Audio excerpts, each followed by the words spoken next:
Alrighty, we have returned. Thanks for your patience during that momentary interruption. As I always say, part of working with technology is technical difficulties, just how it be sometimes. No sweat.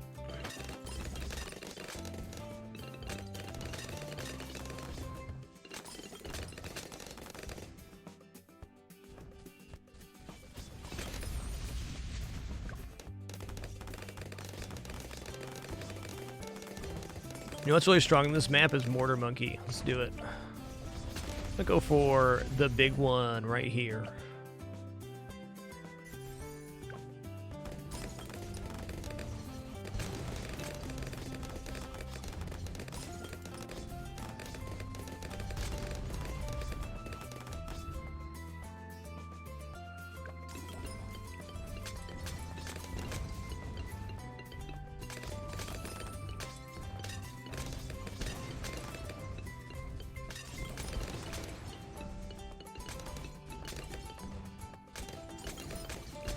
Yeah, we should have wave 60, no problem here. I'm going to use Sauda's ability 1 as soon as the wave 60 spawns in.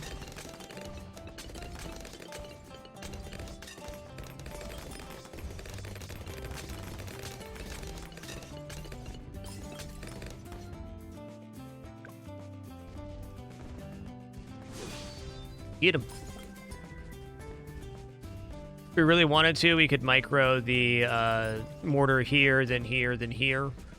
But it'll just be unnecessary for this particular setup.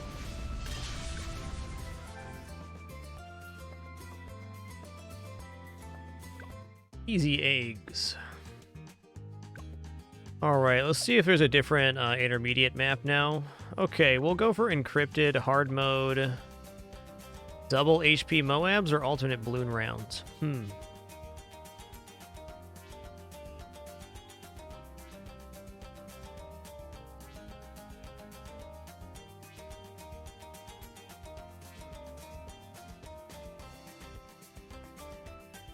Let's do alternate balloon rounds here. I'm going to keep Sauda going on this.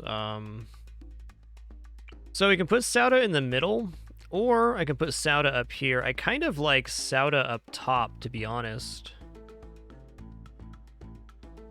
On this one. Go ahead and do that. I'll put Dart Monkey down here, and you guessed it, it's going to be Juggernaut Dart Monkey. A lot of room for bouncing in here.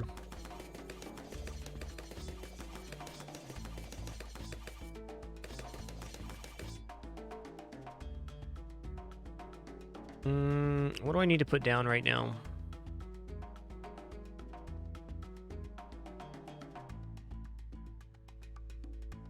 I feel like I already did alternate rounds on this one, but I guess not.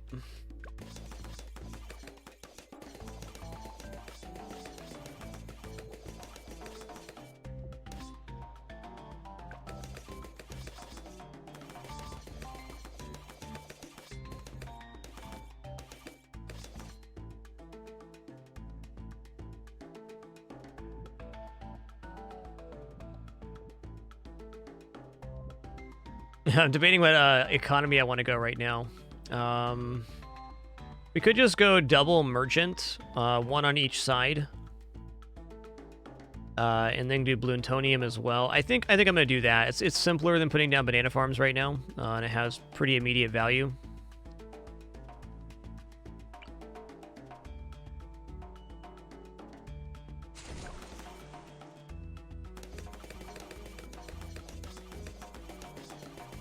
Should have put the boat on this side first because Sauda's covering more of this map, but that's done now.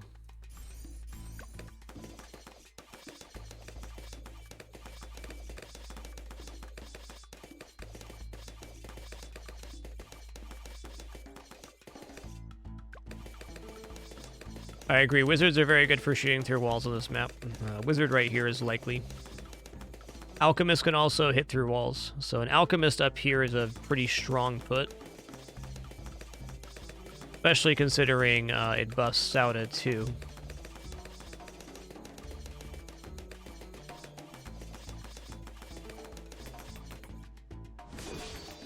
Oh, okay.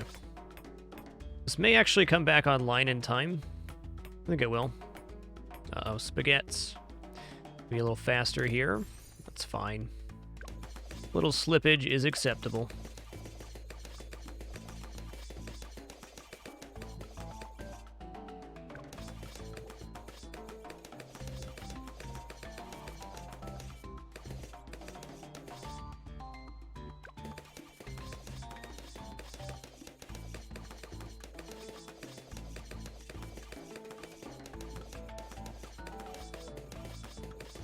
I think it's 24 that has camo lead on this.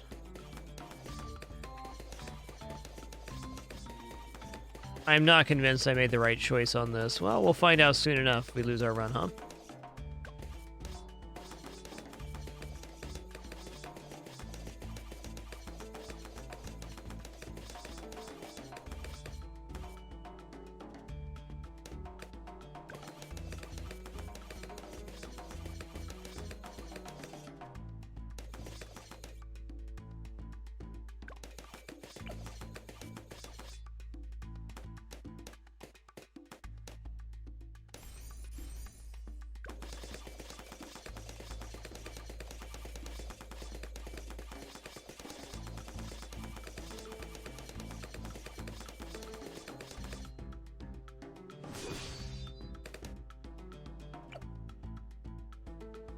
Okay, I'm gonna go Grape Shot, Hot Shot, and then put down another boat with Grape Shot, Hot Shot, and make it a Merchant Man.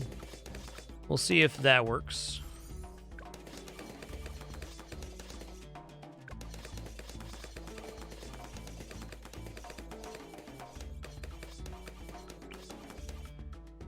I think it is important I go Grape Shot, Hot Shot first, though, on this one.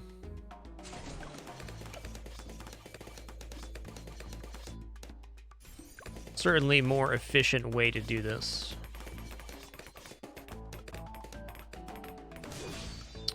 Okay, that didn't work out so good. This is alright, though. After this wave, we're good. This isn't going to kill us.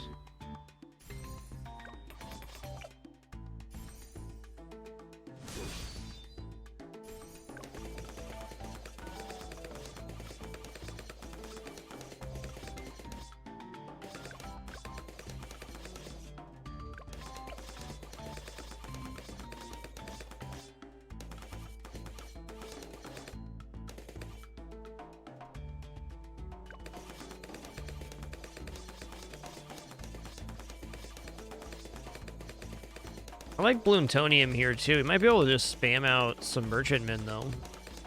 A lot of good options. I think after this one, I'm going to put down a buffing Alchemist, though. Ouch. Yeah, it's Alchemist time. Alchemist can also throw from here into the inside wall, so it's just a really efficient placement overall.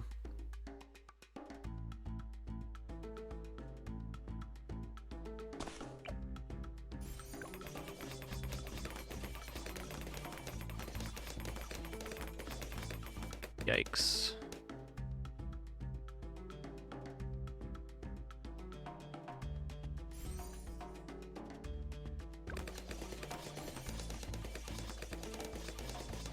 Alright, you can only buff one unit, so that's good. Alright, what's next?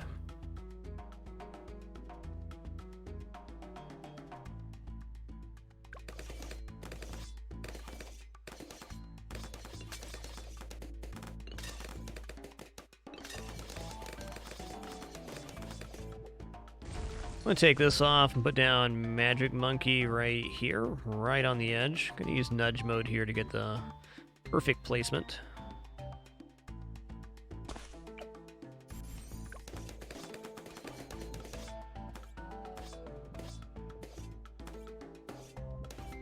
Gonna grab Arcane Mastery, Wall of Fire, and then I'll take it from there. Probably grab Berserker Brew too, let's do that. Even better damage for Sauda. Yo, Casual, thanks so much for 7 months, dude. Appreciate that a lot. Yeah, Sauda's great in the middle here, too. Nothing wrong with it. Hey, Chef Boyardee, thanks for that continuation. Much appreciation, partner.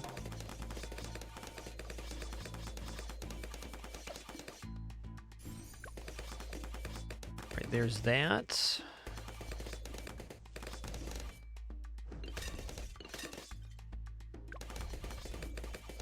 Gonna put down one Bloontonium sub next. No.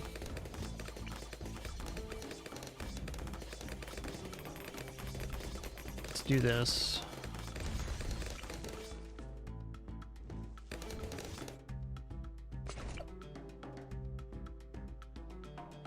I'm gonna go for heavy bombs, Moab Mauler strong.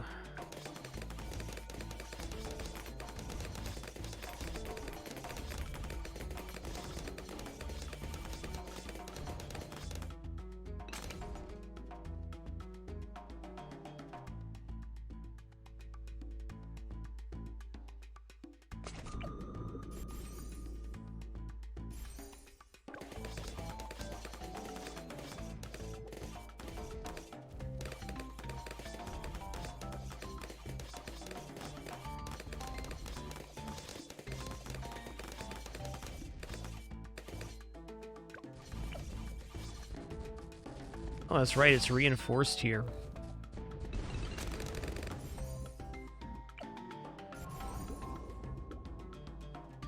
I'll grab the second upgrade here in a moment.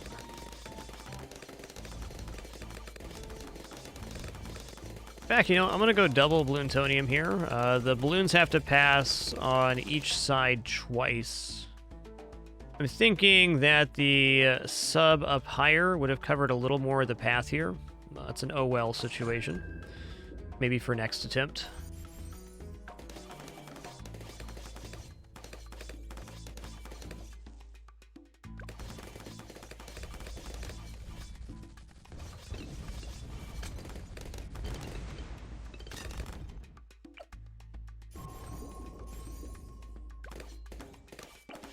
Grab airburst darts on this side and then place another unit, or grab stronger stimulants. Lots of good choices here. Going into Juggernaut's probably pretty cost efficient too. Do that. Just having these two down though covers all of the camo waves, which is awesome.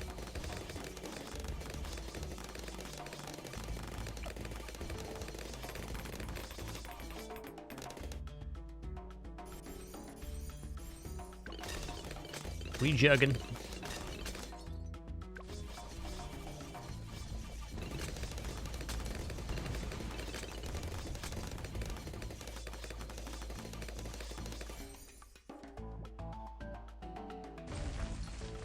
I am going to put down a boat here.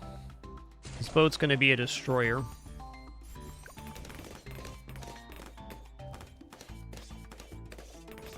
What units do you guys like to place on the inside here? I've been a big fan of Arcane Spike Monkey. I like Destroyer a lot. I've had some good success with Stun Bomb Monkey too.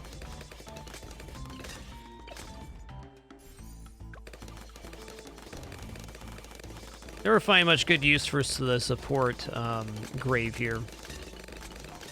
Definitely doesn't mean it's bad. I just haven't utilized as much myself. Yes, aircraft carrier here gets extremely good. Agreed. Definitely for unpoppable.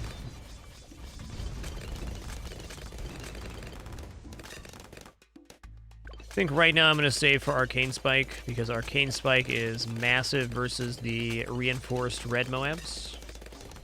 Yeah, Necromancer Monkey is very good on this map, that's true.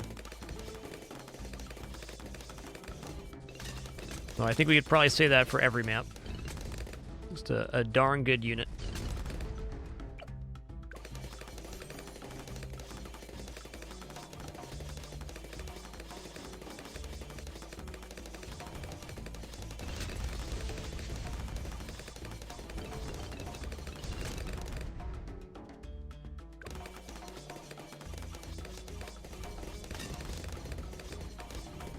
Glue Gunner is pretty good in here too, I'd say.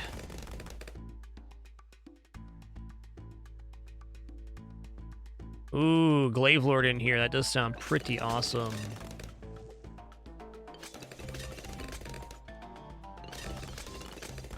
Let's do this. I like this idea, and I'm going to take it. Snowstorm Monkey in the middle here.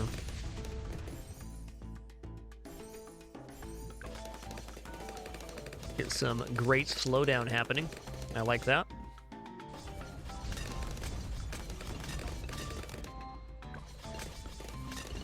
After Snowstorm here, I'm going to grab the Berserker Brew, or Stronger Stimulant, on the Alchemist.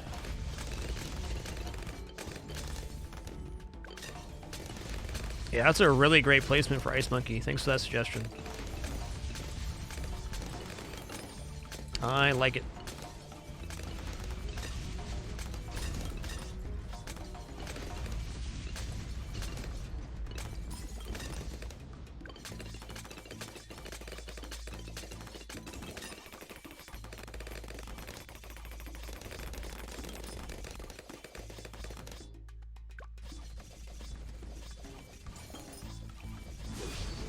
It's also very hard for me to imagine here that the next rank of Juggernaut is going to be a wrong choice.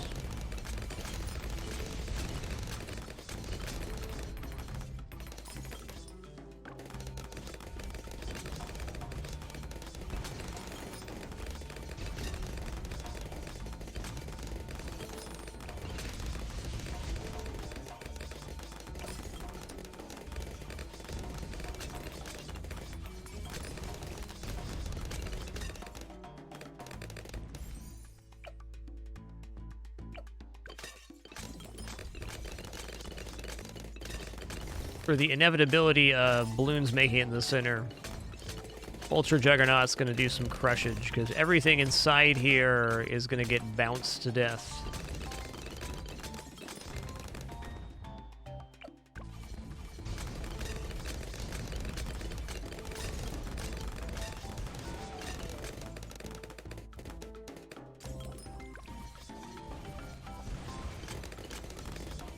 There we go. That's one of the best tower defense games on the market, City Spacer. It's a really good one.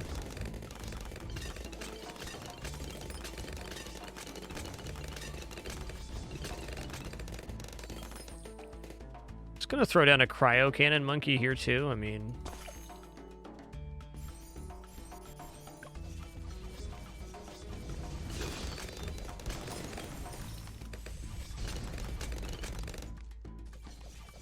I think we're covered through round 80 alternate Bloons now. Round 80 is just two of the green big Moabs, so not really that much harder than regular waves.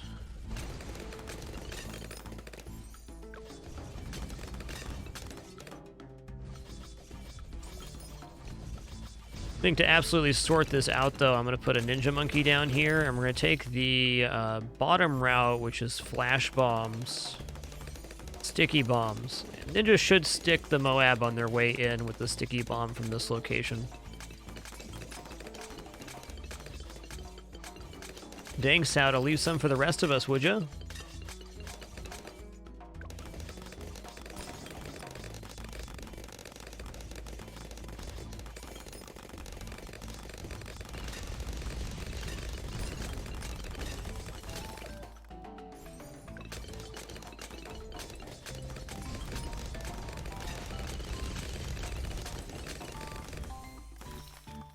I think we got a winning composition right now. Yeah, it's actually my first time putting Stronger Stimulant exclusively only on Sauda. I gotta say, it's really good.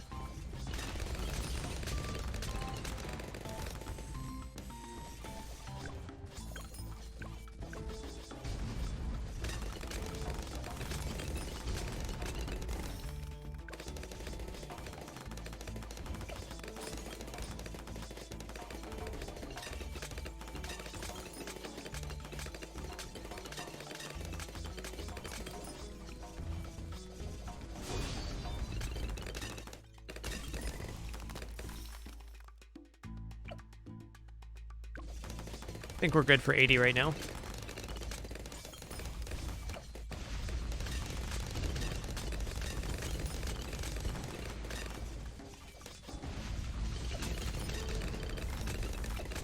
Go Moab Assassin.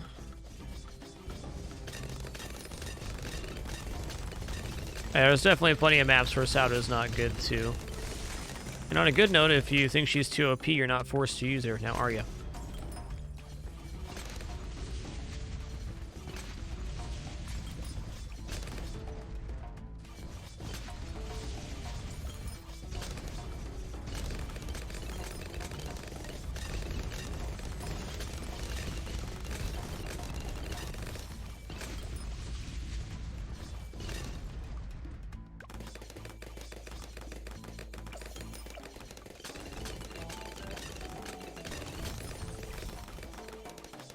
Alright, if we got that covered, we should be good. Might as well go aircraft carrier here. It's really the only functional upgrade we can get on the units we have placed down.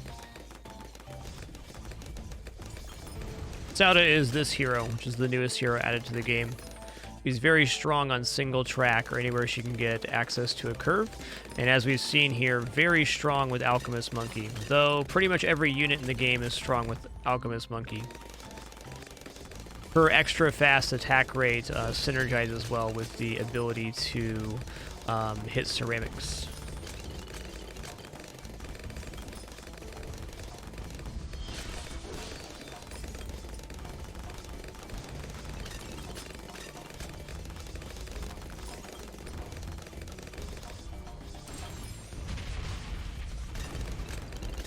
Yep, we're good.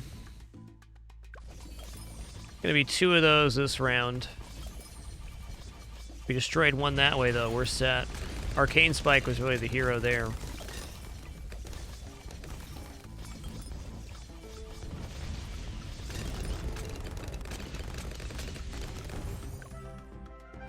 Sweet.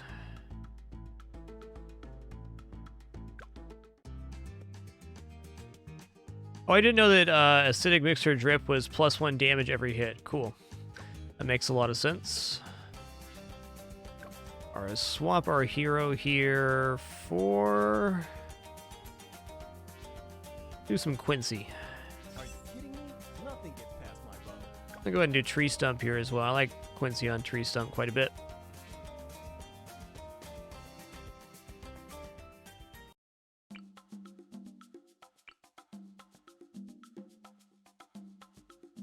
Gonna put him here so when he gets his range increase, he hits the bottom portion too. Put you here, gonna put you on last.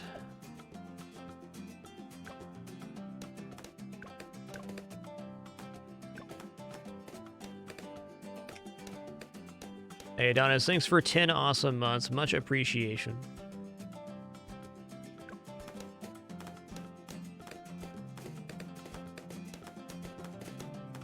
Oh, thanks for the clarification, Agente. It's a +1 damage to leaded. Gotcha. Alright, you can't hit camo right away. Okay. He does very quickly, though.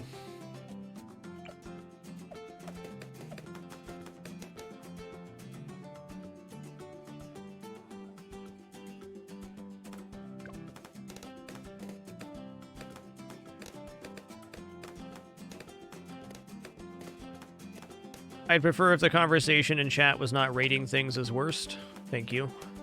I think all towers and heroes have their time and place in this game.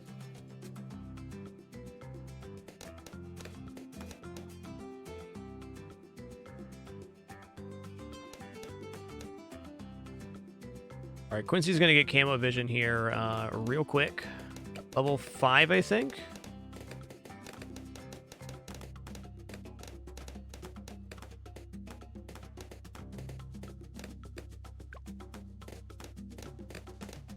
Oh, Quincy's not going to cover the first round of lead here, is he? Alright, if he's not going to cover lead, what is? I think I'm just going to go for a glue monkey. Here. Here. Glue monkey here. A little less track coverage. That's okay, though.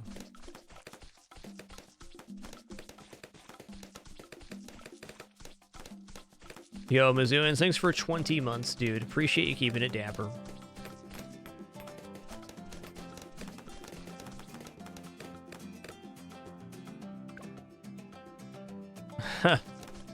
Quincy, level up, my dude.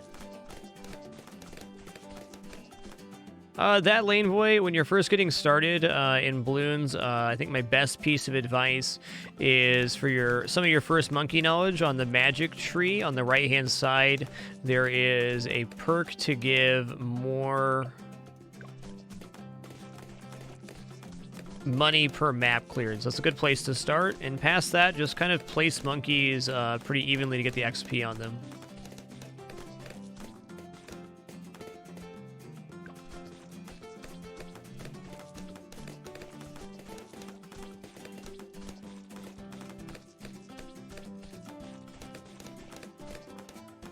Alright, I'm going to eat this camo wave too.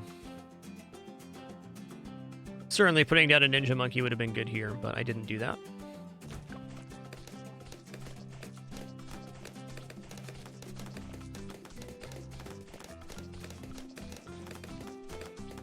Yikes.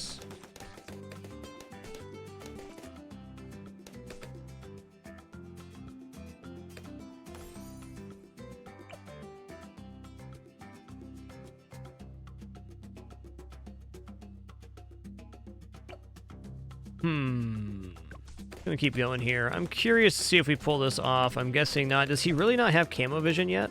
Is this happening to me? No, he's got it.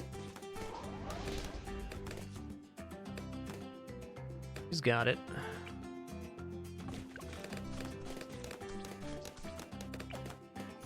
Go bigger globs. I wonder if he levels up in time for the camo lead buff. I'm gonna guess no.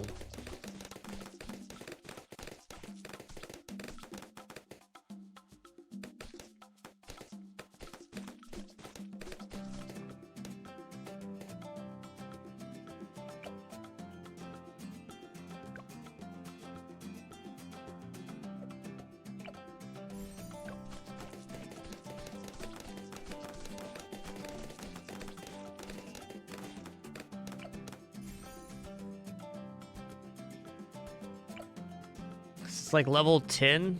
He gets that? Toughy.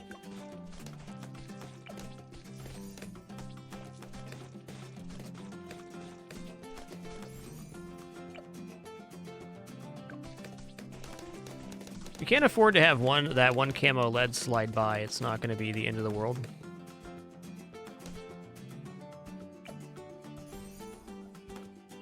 All right, what's going to be our next unit here, though?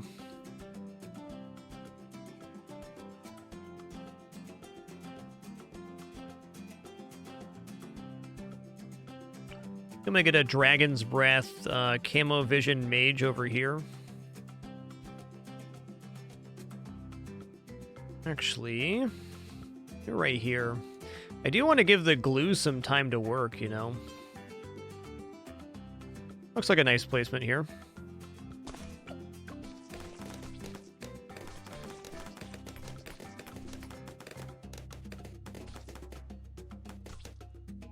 Floating arrow is level 7, thank you. So not quite for 24. Fireball should do it, right? Oh, never mind. That's okay. Don't see camo lead again for a little bit here.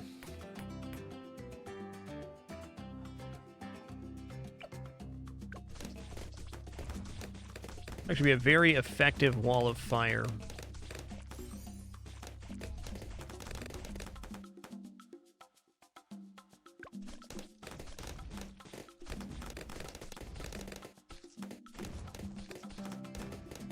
Yo, Iscraft, thanks so much for that continuation. Appreciate that sub support. Thanks so much.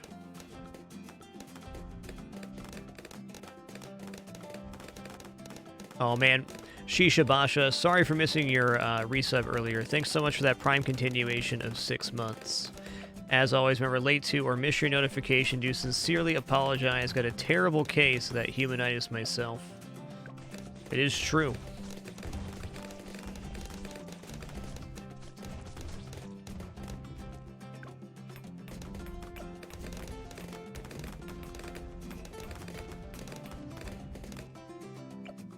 Alright, Dragon's Breath. Now I'm going to upgrade to Marketplaces. Hey, Jay gets things for 22 months. 2 more for 2 years. Thanks a lot. We got 3,400 here for that.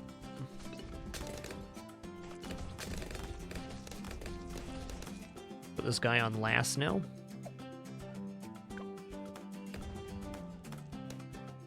Dude, Quincy, what's your range at? Good.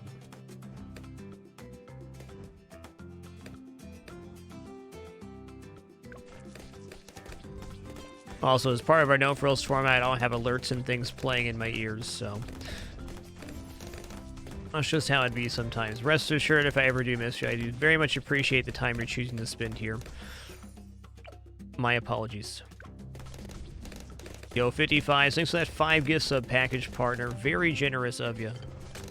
Too kind, too kind.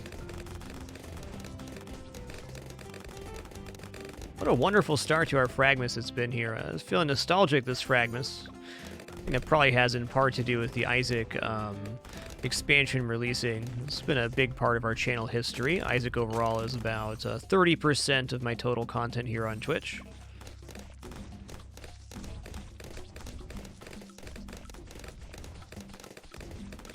Very glad to have such a diversified game base these days, but it's been fun, man.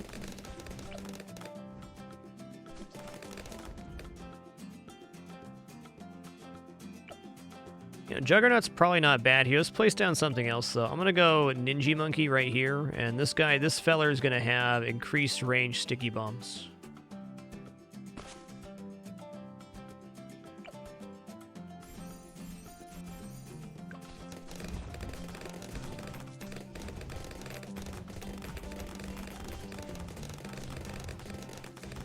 Yo, Apocalypse Andy, thanks for paying that forward, dude, and appreciate that gift very much. Thank you, dude.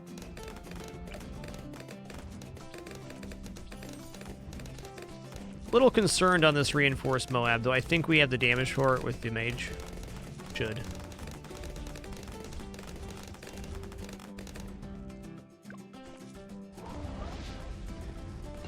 Oh, we good, we good.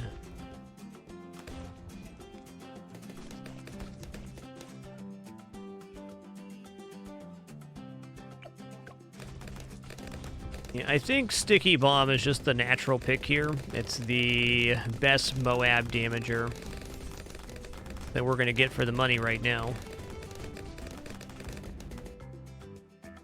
Who else looks cool here? How about a Ball Lightning Druid right here? That looks pretty good. So as they reach this bend, I'm going to fire Ball Lightning down the line. It's losing a little bit of its efficiency here. Maybe this is better. Nah. Could also put him back more and then do range increase with it. Yeah, I'm going to do that. This is a better line for the Ball Lightning. So Ball Lightning will always go in a straight line where we fire it. So we're trying to find the position where the range goes. So go Druidic Reach. So now he's going to fire from here down the line. Now I got to save a bunch of money for that too. Definitely going to be getting back to some of our FTL 101 here as well in the coming days of fragMas. We're on run 18 right now of the 101. Too many good games to play. Not a bad problem to have.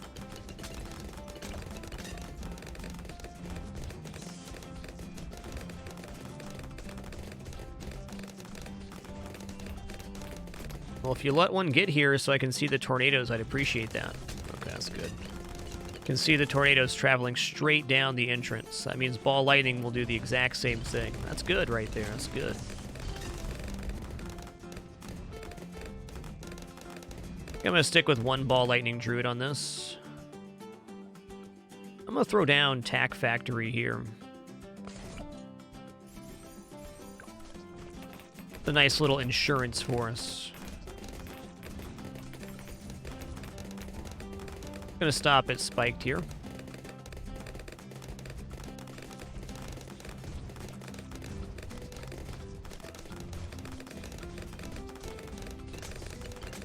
Also, as a great note on this map, it's such a long path that the spike factory has a huge amount of time to generate these spikes. So if there is slippage, it's got more time to recover.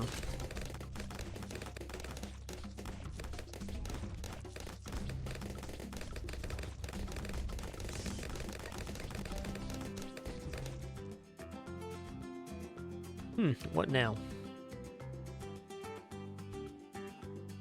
I think plane looks pretty solid on this map. Let's go ahead and do that. I don't technically have a camo reveal right now. A little bit of a concern. What happens if I also put down a hut here? Oh, it does get them. Okay, I'll do this. Really not a very efficient hut, but it'll get the job done.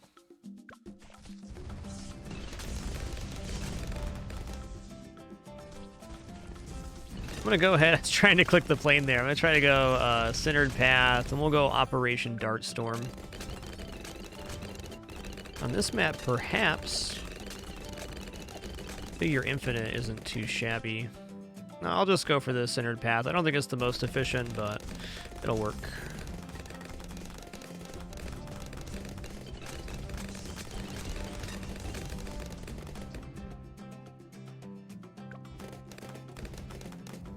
We throw down a sniper-roni here.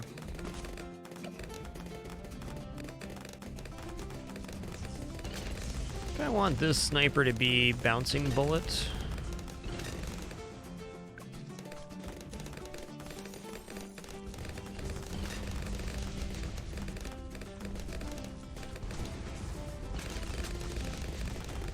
I feel like we're doing very well for where we're at right now.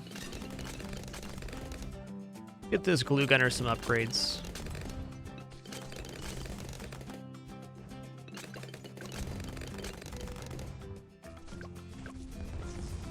God, that sticky bomb ninja is so good. One shot's reinforced blue Moabs. That is a big deal.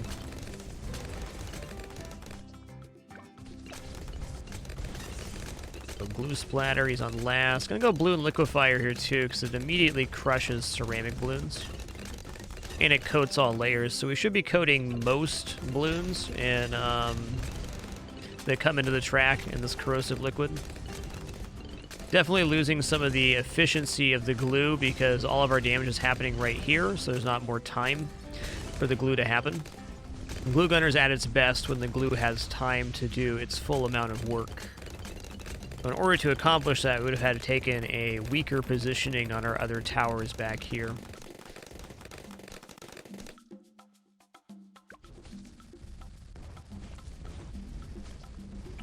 Can I fit another monkey on here? No, not quite.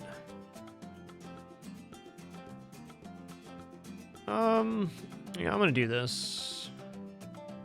I'm waffling.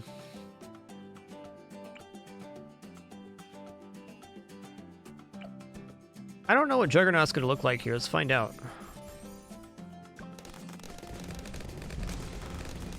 Go first. Okay, that's not the best Juggernaut, not the worst though. Yeah, for me too, Don McHale. I really relied heavily on snipers when I first started playing Bloons, so there's nothing wrong with that. But I got away from the tower, just like you said, for a long time.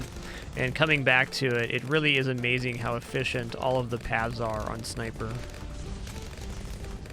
They all put in major work. Put a chopper here.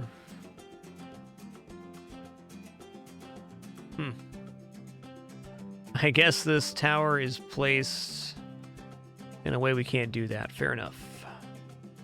Yo, Gumby Oak, thank you so much for 36 months. Appreciate you keeping it dapper, partner. Thank you.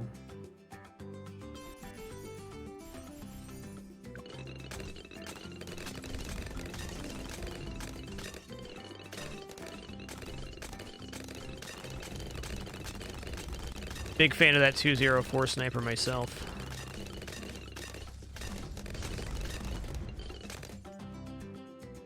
I think just Engineer with double guns is one of the best units in the game as far as cost goes. A lot of great suggestions here. I agree. Alright, how about I go for an Alchemist now? Alchemist is one of my least used towers, and I understand how powerful it is. I just, you know, haven't been using it very much.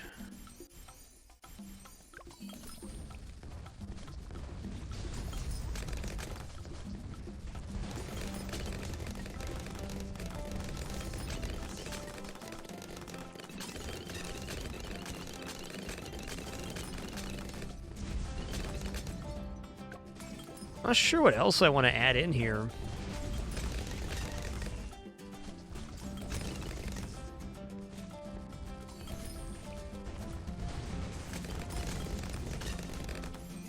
I hear that as Efrotronium. 250 sniper is awesome. Another one of those units, like, you put it down, and if you just even remove its damage capability, it essentially pays for itself.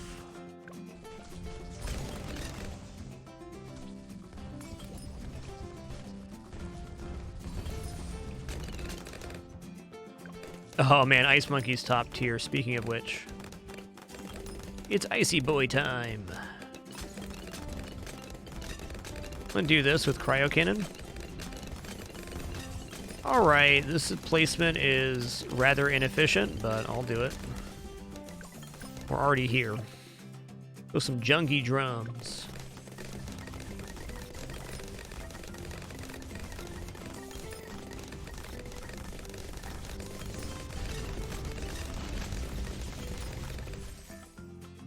I use the top path on Ice Monkey the least, but it's very good. All right, I got to figure out how I'm going to spend this money I have remaining. Can we go wrong with Ultra Juggernaut? Probably not. Slamming and a jamming.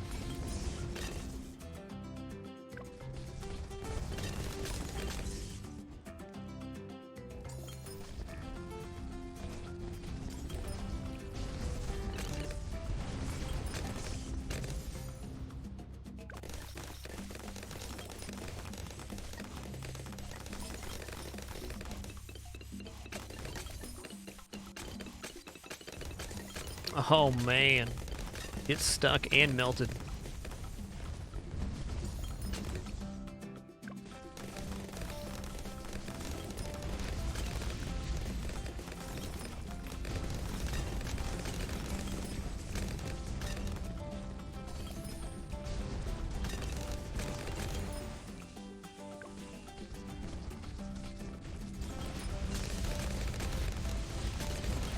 Yeah, Vinny Velvet, I am not, like, completely sold on the, things that can immediately pop frozen balloons. I mean, I see the benefit, but just having the balloons stuck with other area of effect features seems to accomplish the same thing. That's kind of my current feel on that. That's not to say it's bad, I haven't found it to be terribly useful myself.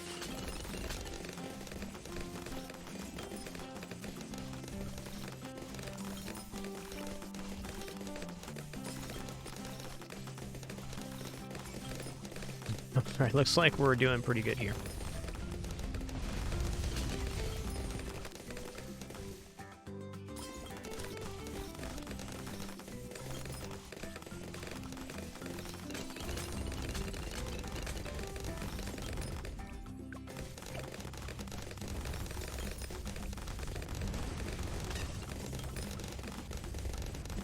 I'm gonna guess Bernie stuff and the Fire Mage don't stack.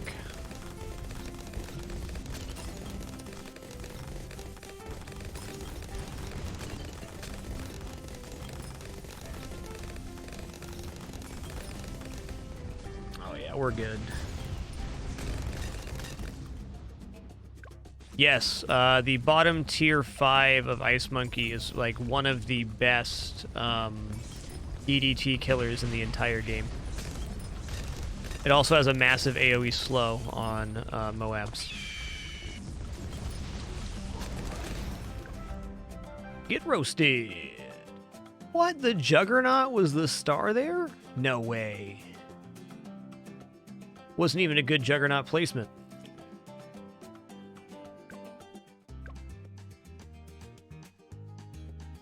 I think out of these options, I'm going for Mage.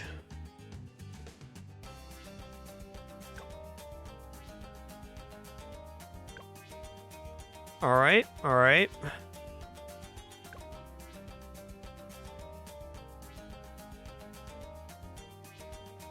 A little weak on that pull, that's fine.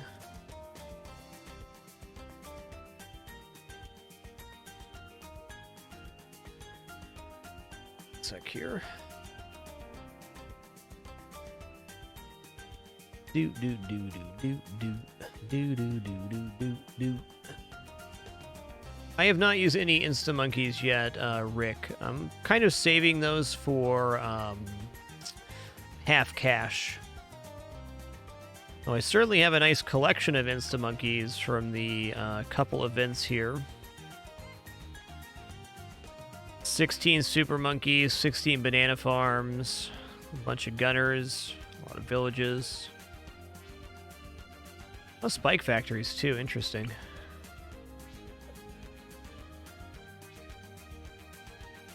Yeah, I think I have one Insta Sun Temple.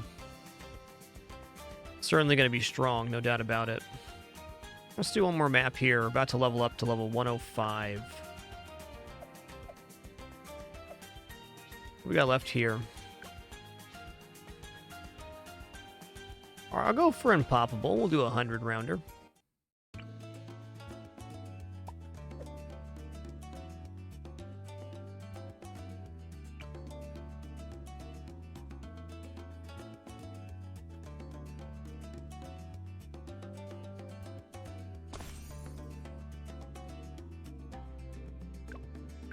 What do I want to do for income here?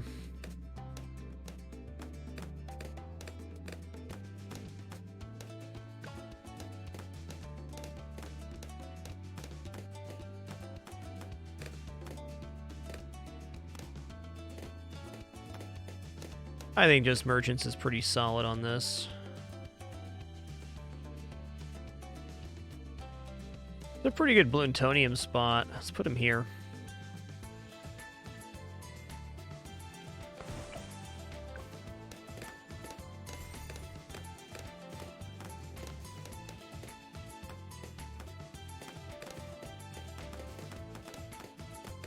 I don't think I'll be doing the Odyssey, no, Bellix. I don't have too much interest in the Odysseys, to be honest.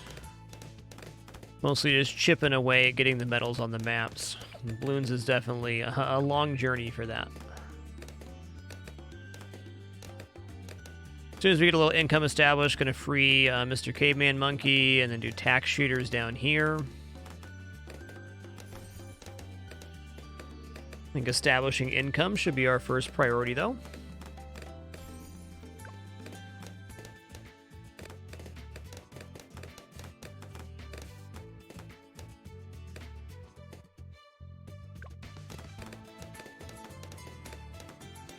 You can fit 4 dart monkeys here. You should be able to fit 4 tack shooters as well. Maybe not. Might be a little bit bigger.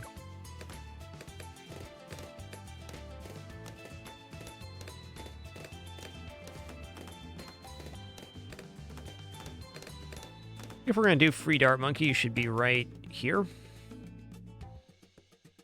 On last.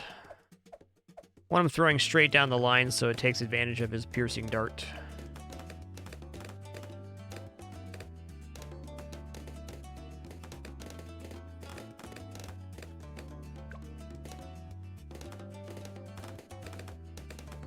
Yeah, Mortar Monkey frees this guy, and then he appears up here, smashing your enemies. He's quite good. Okay, okay, that's what we got tax for.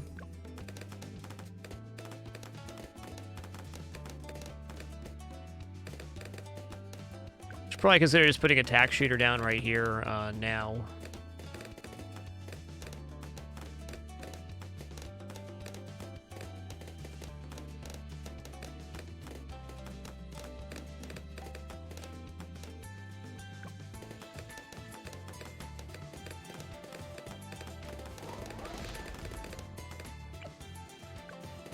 Oh, 2760 on Impoppable. Okay. Okay. Oh, this is a yikes right here, man. Might be dead. Yep, we're dead. Let's try that again.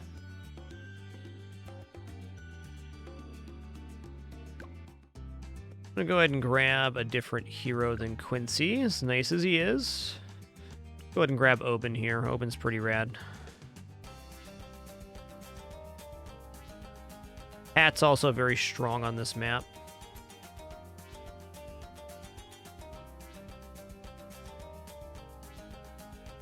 Let's grab Pat. Pat can get the job done.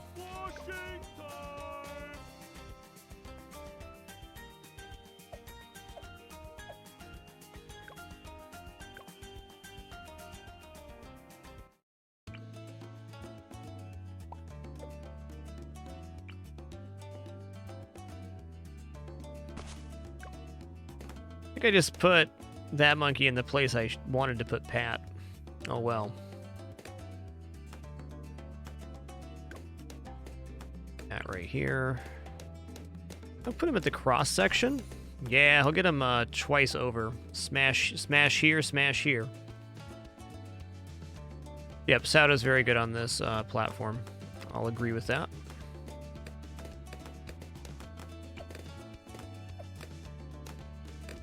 I do want it on first.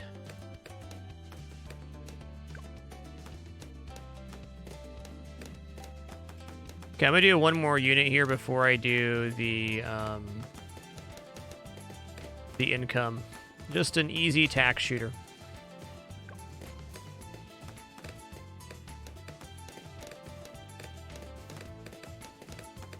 I'm gonna put this on strong.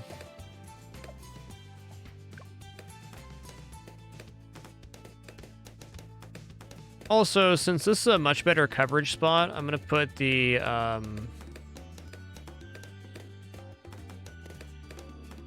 put this here. If things do slip, this is going to be a lot better coverage overall.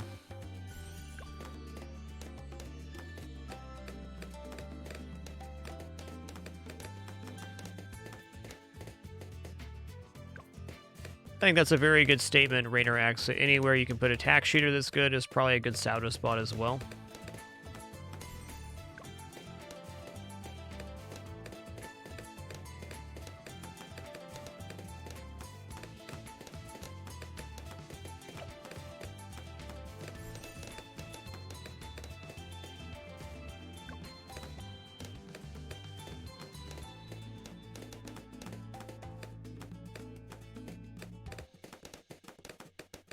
Yo, Goofling, thanks for those festive bits, dude. And Black Knight 17, thanks for a tier 2 88 month subscription. Thank you so much. Yeah, we will be freeing Caveman Monkey this map, but we need a minute to do that. All we gotta do is hit him with the mortar.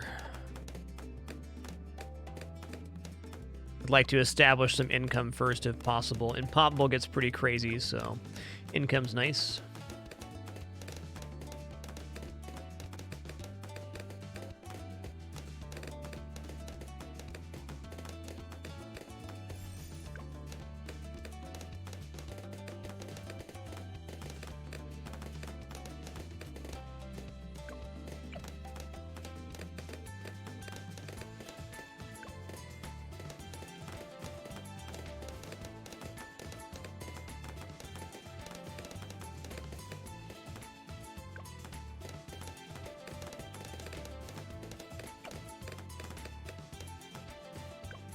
Might make it this wave. Should.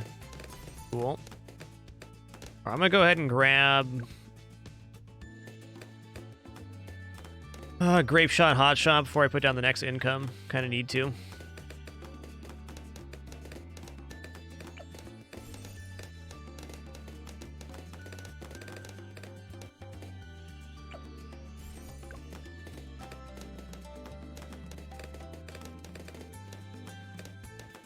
I am going to put the next one here so we can get the burning effect applied sooner.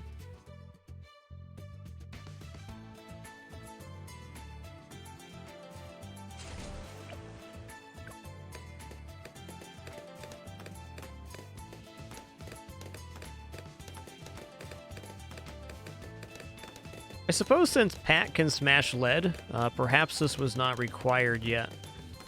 Oh well, small optimization overall. Pat had that covered.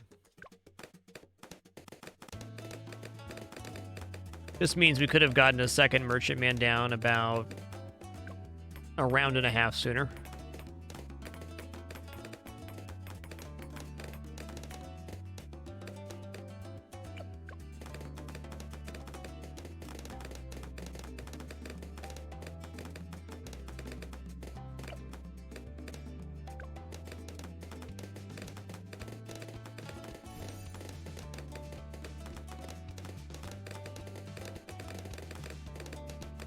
All right, yeah. Grape shot, hot shot here are going to be really effective on this placement. We pretty much have burning damage on the entire first portion of the map if I do the same thing here. Then we kind of have this triangulation of the merchants. This is not like the most effective placement for map coverage. This on last, I think. Yeah, there we go. Keep that burning damage rolling. Now, perhaps not the most effective placements overall, but the way they're stacking on top of each other is very good. Well, Nova God, that's exactly what Chimps mode is. So yes, it is very much possible to defeat this without income. It's just going to be easier overall if we choose to get some income here early.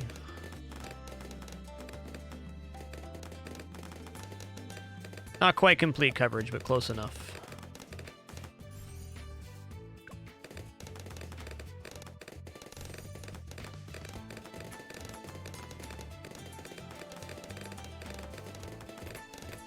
So now we have Burning Dot on. Really nice here. All right, let's go ahead and throw down a Mortar Monkey now so we can get Mr. Caveman Monkey freed.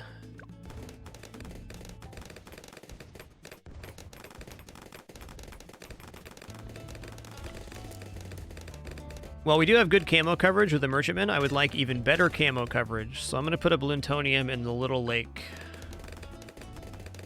right here.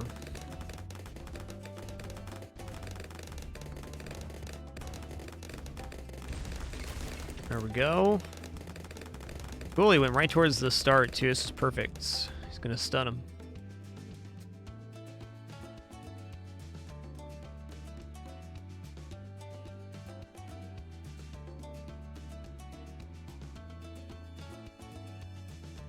Okay, maybe one more Merchantman, though.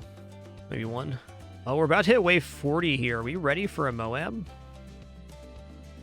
I'm not convinced we are ready for a Moab right now. How about to make myself feel better, I put down a Moab Mauler cannon right here. I'll put it on strong with heavy bombs.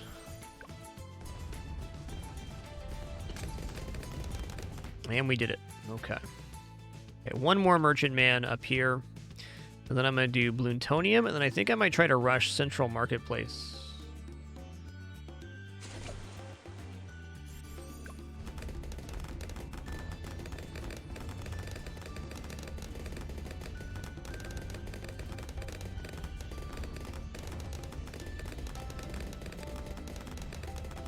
You know, I don't think I need Bloontonium yet. I'm gonna get it, but...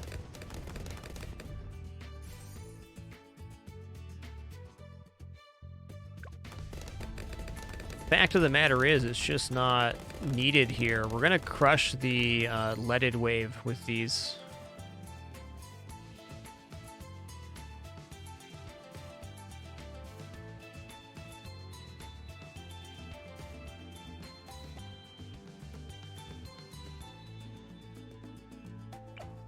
Set the target here. I'm gonna get this to Bernie stuff eventually.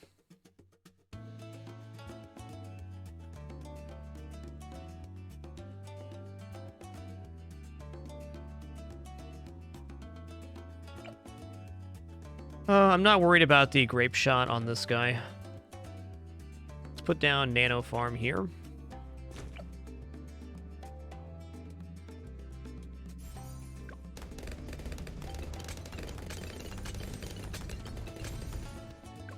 3,400, we'll have that in no time.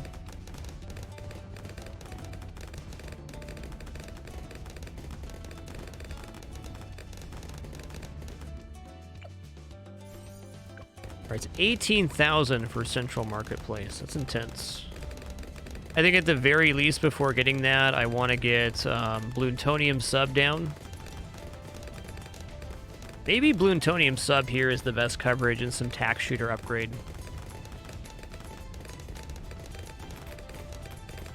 Yeah, this looks like a really strong Bloontonium with the range increase.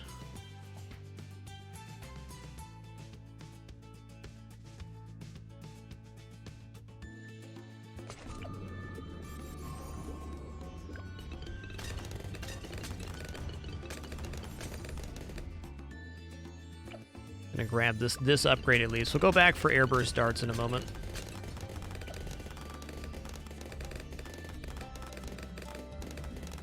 Seeing those ceramics drop that way makes me feel good.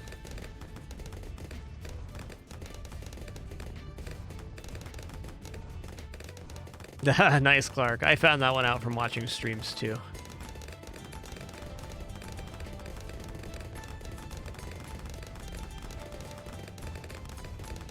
A gift banana.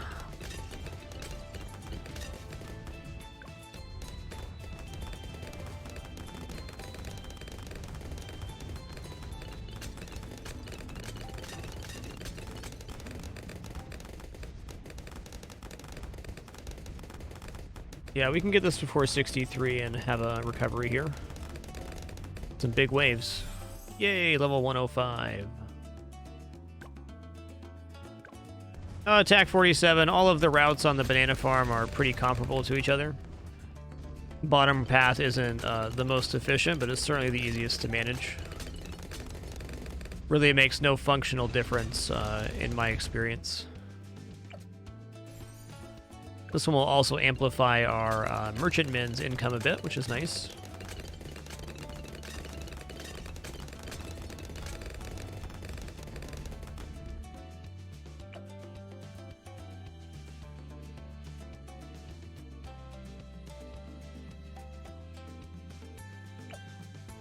Airburst dart.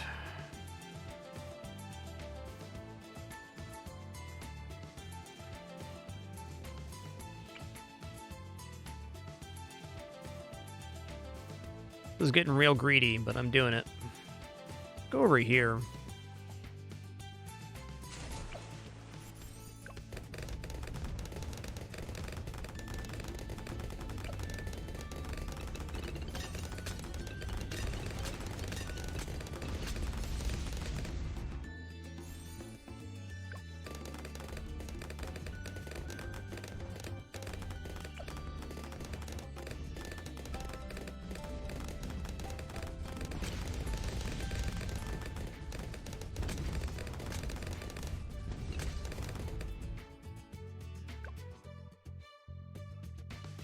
I think Tax Zone's a very reasonable upgrade to get here.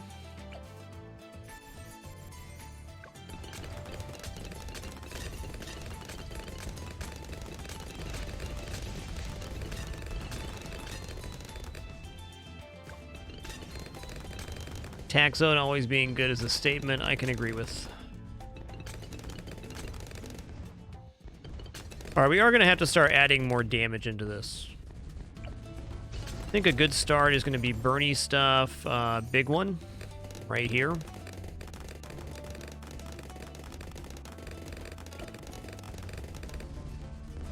We've already bought the mortars, so we might as well go for it.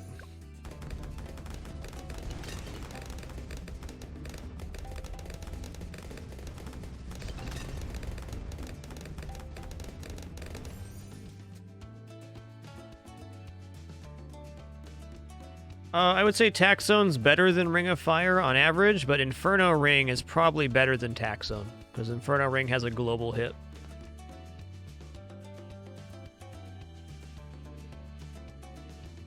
Both very good, though. I think I am willing to build a Mega Ballista right here.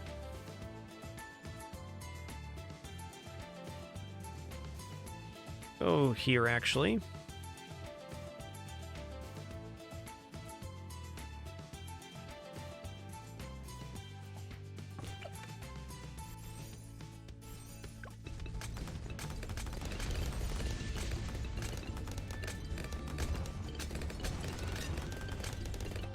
I'm gonna go radar scanner because I'm a little worried about a massive camo wave. I think we have it covered, but that's where we're gonna go anyways. I think that's probably a good assessment of the situation, Whole Wheat, that if you're in a position to buy Inferno Ring, you're probably already very good.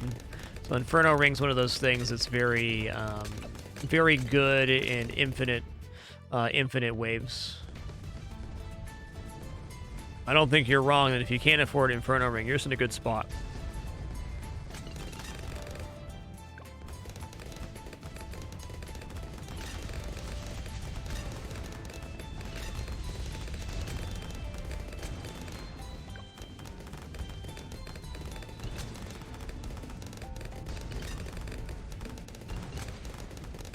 Okay, my next step after getting this primary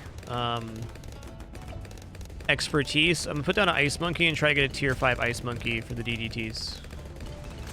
That's gonna be the next play. Probably right here with the Ice Monkey.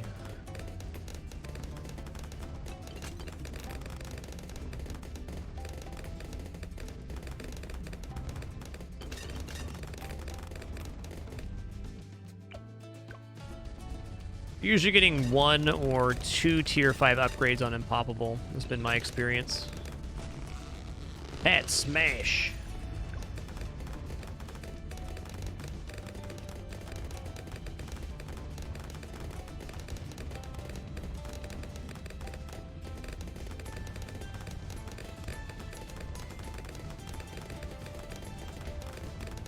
D-Batter Skull, you can have 1 tier 5 of each tier of each monkey. The only exception is the Crossbow Monkey, which has a monkey knowledge, so you can have 2 Crossbow Masters. Crossbow Master would also be a pretty dope pickup on this one. Okay, there's 30k. Boom.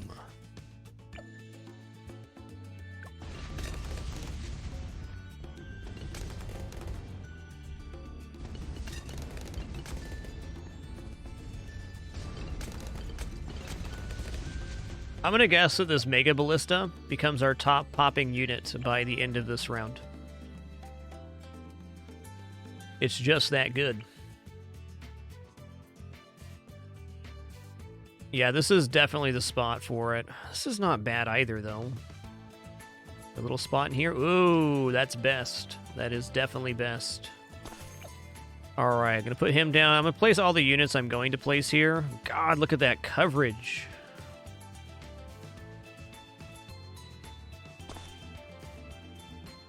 The reason we're going to place down now is that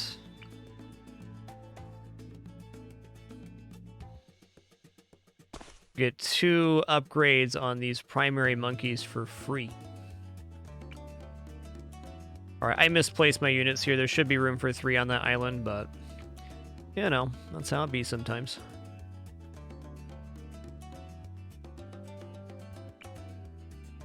Yeah, the Ballista is ultra top tier, Leprechaun.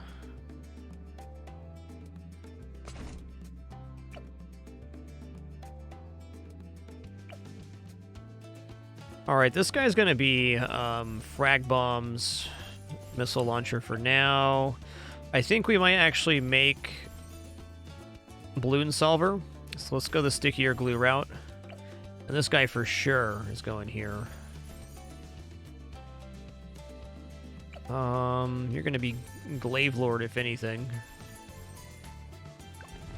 So the reason Ballista is so good is not only its massive damage capability, but it also has global hit, so it can hit from here all the way to the back of the map.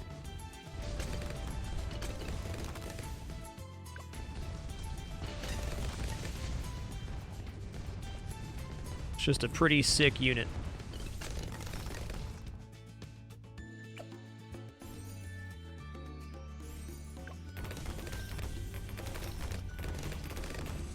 Might just save up the 36 grand for the tier 5 Ice Monkey.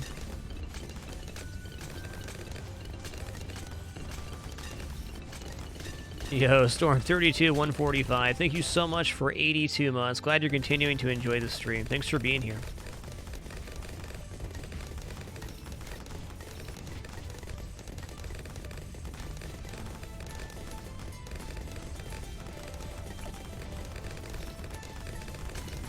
Yeah, I don't see any reason we don't make the 36k here. I'm just going to do that. I don't think there's going to be a better upgrade than Tier 5 Ice Monkey. It essentially solves wave 95 and 98 by itself, slowing the DDTs down so much they won't be able to do anything.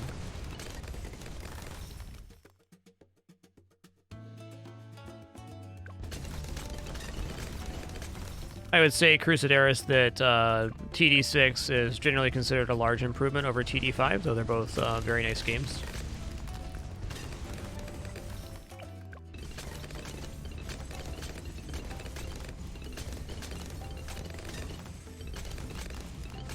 Oh snap, you can hit all the way out there. That's wild.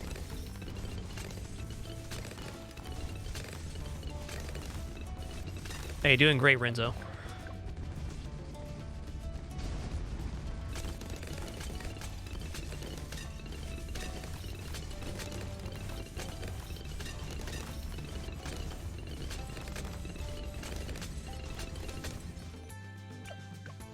Could be one more wave for Icicle Impale.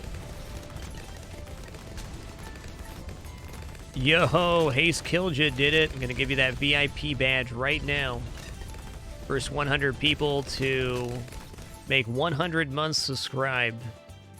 Get that first 100, or our only 100 VIP badges. Thank you so much, Haste Kill, for that legendary support. 100 months. Heck yeah, my man. That is sick.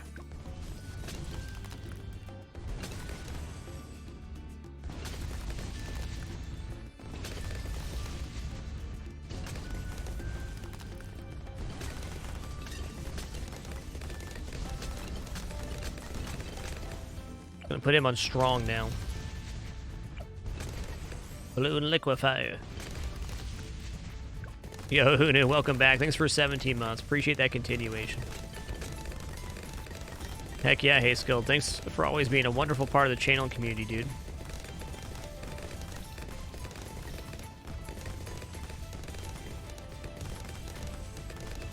Surreal to be here.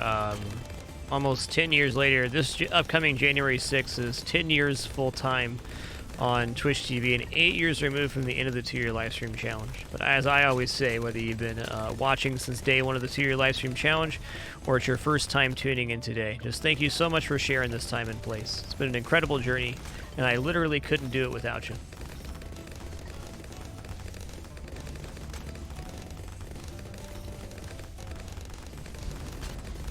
Yo, Renzo, thanks for that gift, dude.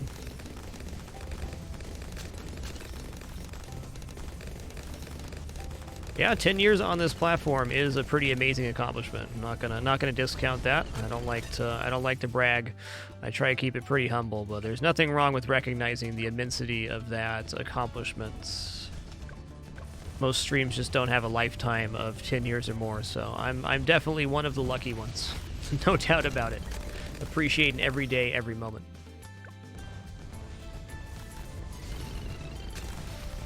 Glad we have this place to relax and enjoy things together. It's pretty cool.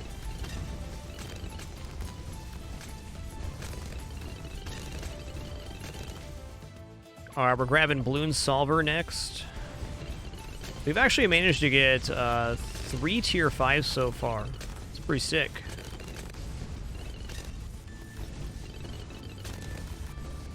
I think I'm just going to go for another tier 5, but not Tax Zone. Let's go for Crossbow Master. Crossbow Master right here should have coverage up to the front of the map, I think. We're going to find out. Oh yeah, he'll get there.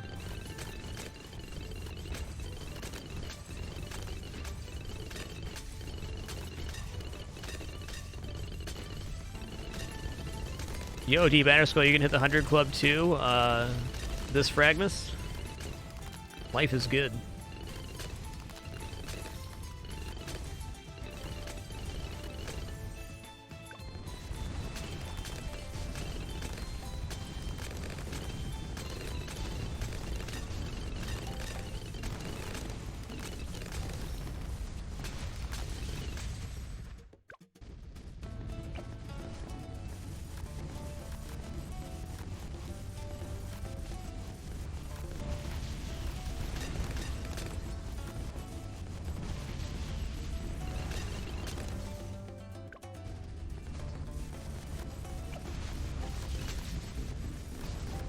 check out this range increase on Crossbow Master when we buy it. So good.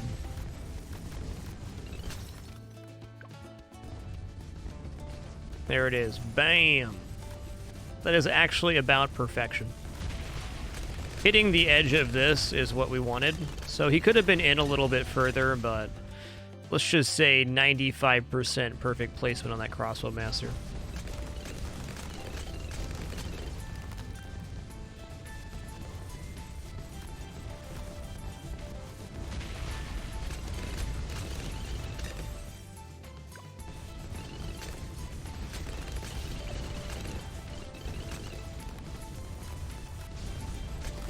What do I want to grab next? I guess we just save it for Tax Zone.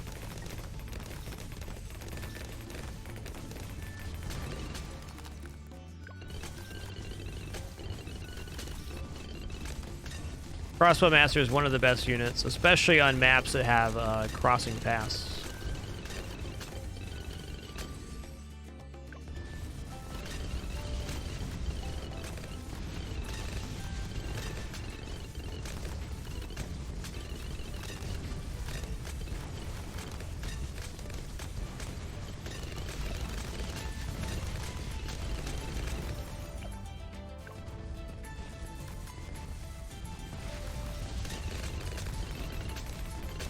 Look at that coverage on Tax Zone. Holy guacamole. I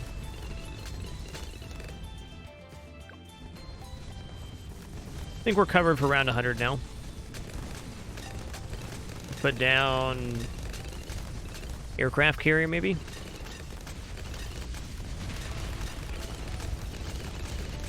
Not quite, huh? Fair. I bungled my placement a bit.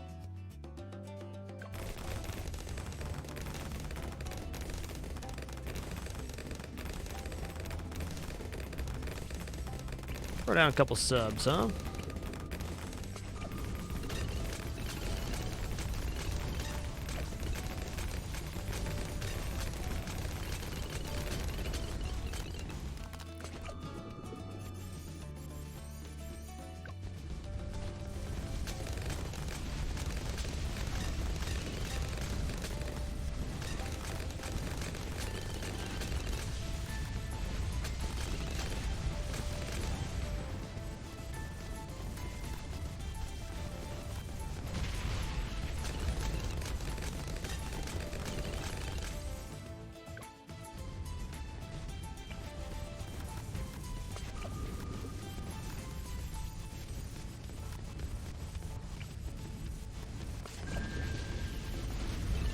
Hard to go wrong with subs.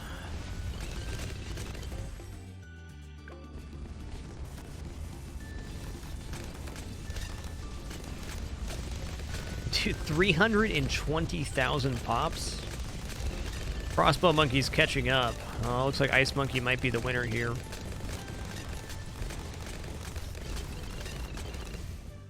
What's Bloons Solver at? 260,000? Top Monkey might be Crossbow Master when this is over. It definitely would be Crossbow Master if it was closer to the front. Alright, now for the moment of truth, which is Wave 100 is the biggie boy coming in. I'm going to go ahead and go Moab Assassin right now. I probably should have gotten Moab Eliminator. On that note, I'm going to sell the Central Marketplace to buy Moab Eliminator. Having this to remove one tier of the armor every little bit here, going to be a big deal. Looks like we had it regardless, but... GG! Oh, good! Thanks for that instant monkey game. Monkey Star was the Ice Monkey at 430,000 pops.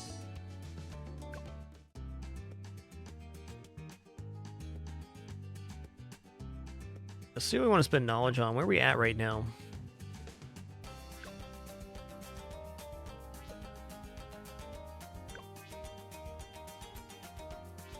I'm currently looking at the port.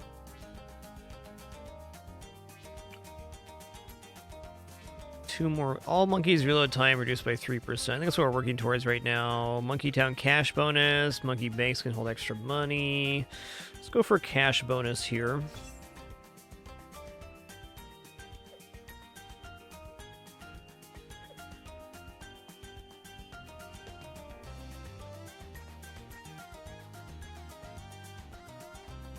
It was a very fun round. You definitely can max out monkey knowledge. It would take a long time, but, you know, that's how it be.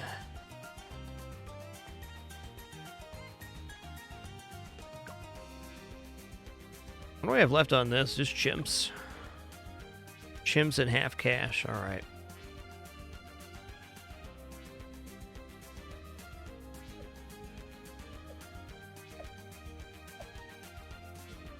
Here.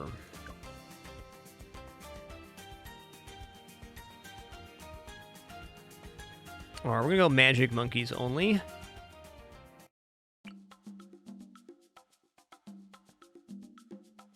I'm gonna change heroes here.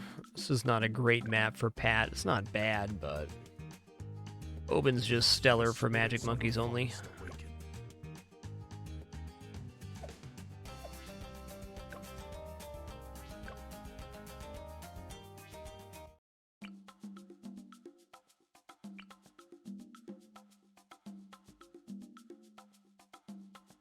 This coverage is better.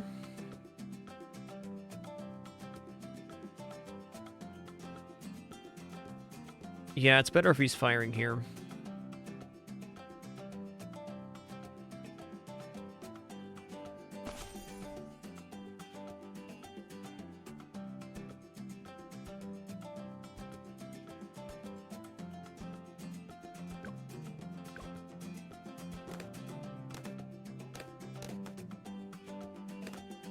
Oben's attack is nice because it does a homing effect.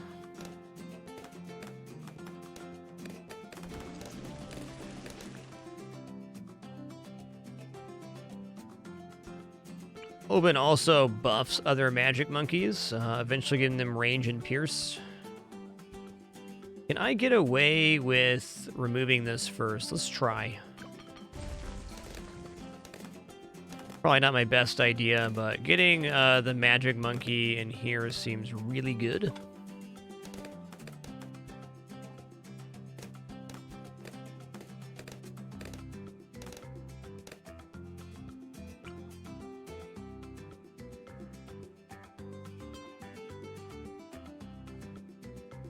I'll put him right here. It's not full coverage on the bottom, but he's going to gain range eventually.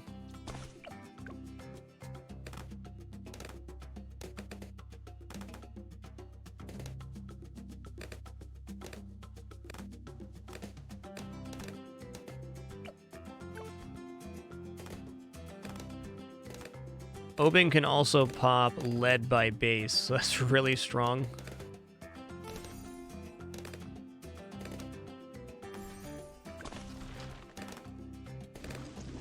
Totem slows Bloons by 30%, 60% after levels.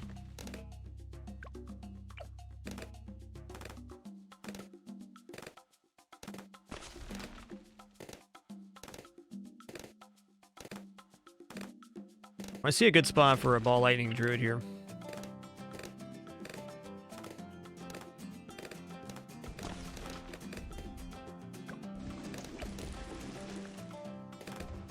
I'm gonna grab Wall of Fire, Dragon Breath, Mage to start this out. Wall of Fire is a pretty good early upgrade. It doesn't carry you forever, but in the early game, Wall of Fire is really strong. The only complication that could come is if it places it back here and then switches in front while the balloons are in between. It's a pretty rare circumstance, and just on average, it's going to get a lot of pops.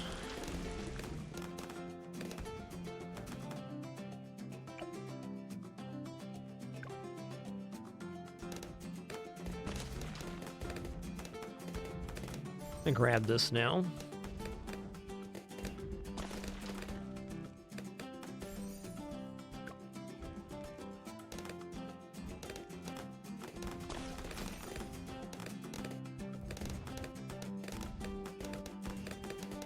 I've been enjoying the FTL captain. Right on.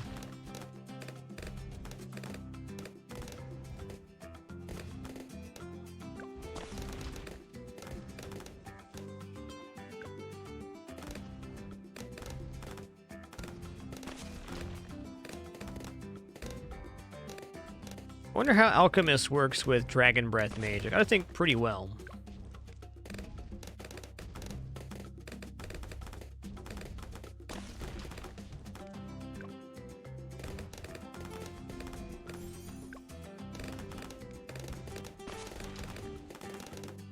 Also, are we popping magic Bloons right now? I'm not sure.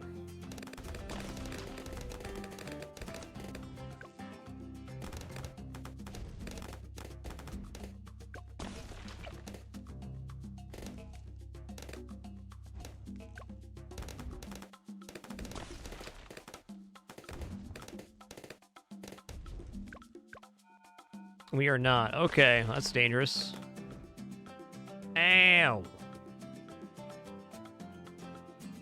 Let's just throw down a ninja monkey now then. That'll fix that.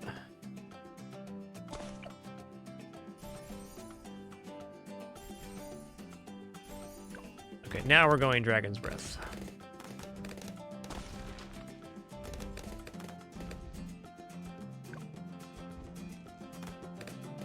You're right, Open's active would have popped them there. Thanks.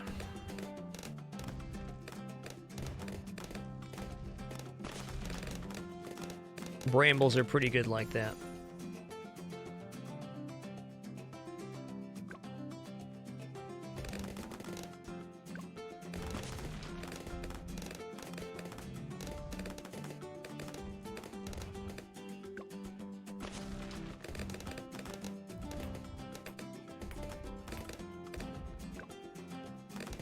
So the purple Bloons are immune to magic, but not immune to shurikens. So not immune to all magic-type monkeys, just immune to magic-type attacks, such as the wolves or fireball, things of that nature.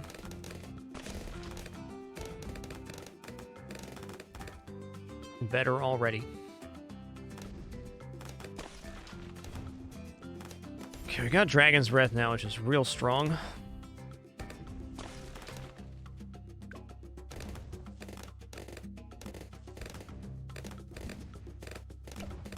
Oben's range. So if I put the druid right here, it's going to be fine. He's going to be in Oben's range here. This ball lightning actually looks very good. I'm going to put him on last. We're going to go for Heart of Oak, so this removes regrow from Bloons.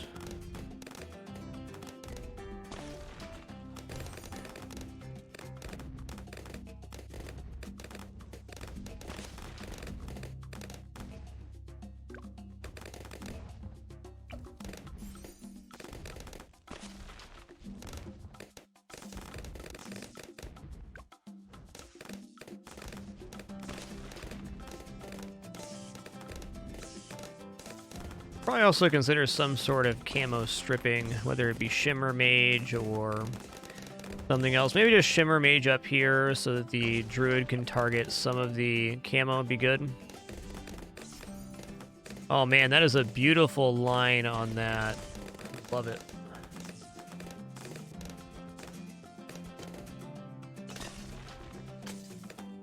A little concerned about the Moab, but I think we got it with this comp. Dragon Breath Mage in particular is very good at killing Moabs.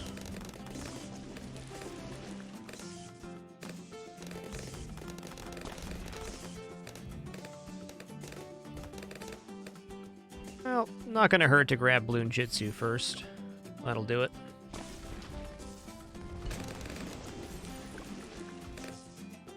And just like that, we're good.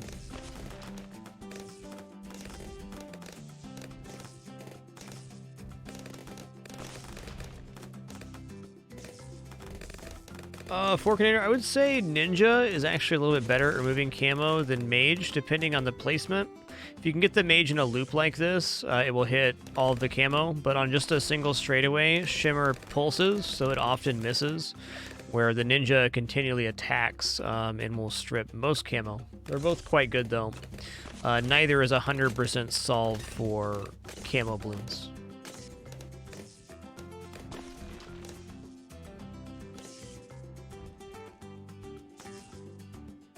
The Ninja Monkey with the Flash Bomb counter espionage covers most, though.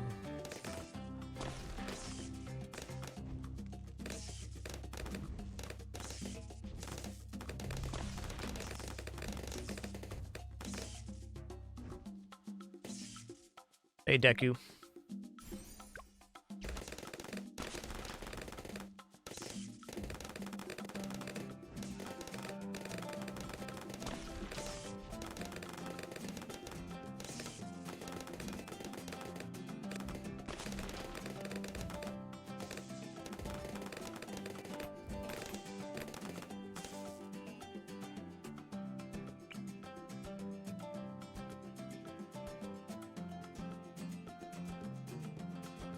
I'll put him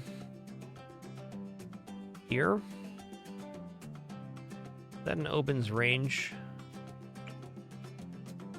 No. Gosh, this is not a great placement overall. I'm gonna go in here for Shimmer. I like where my Ninja Monkey's at, but it's messing with my other placement. I'll just do Shimmer here.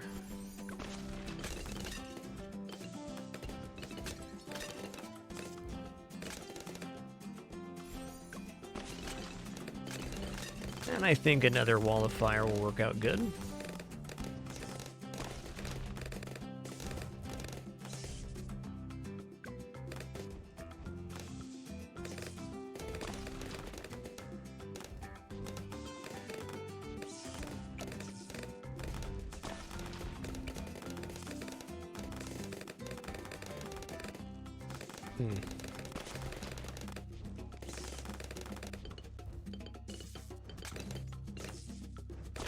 Isn't a great placement, but it'll work.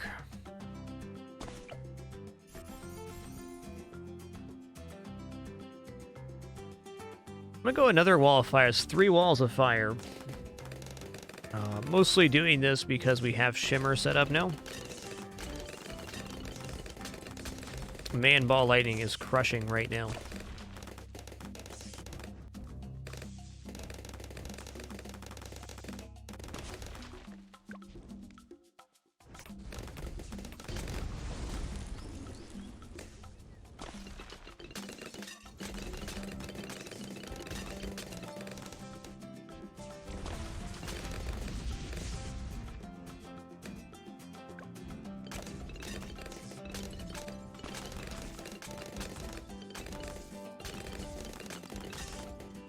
We do Arcane Spike here.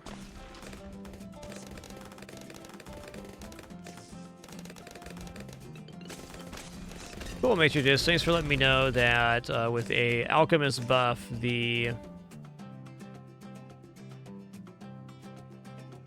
502 ninja covers. That makes sense. GIF banana.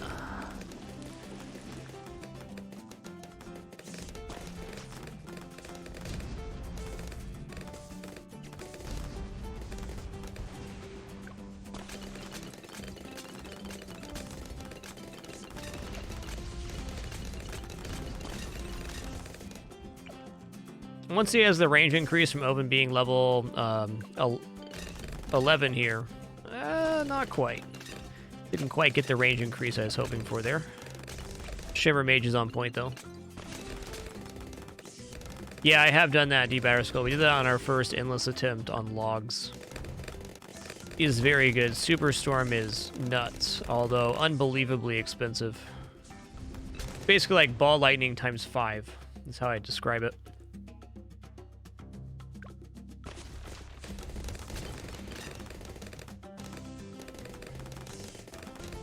A very good upgrade.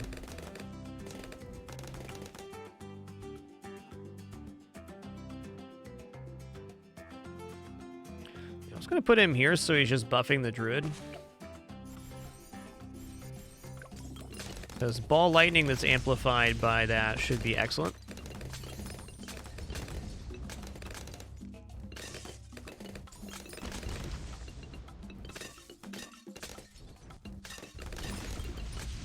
I think Superstorm's another one of those ones where if you're in range to buy it, you've probably already won the 1 year round.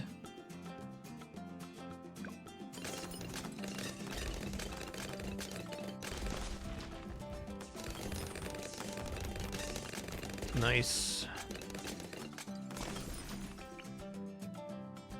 Oh, sweet. We can get another Ninja Monkey in here. I'm going to go ahead and go for Flash Bomb. Ninja Discipline.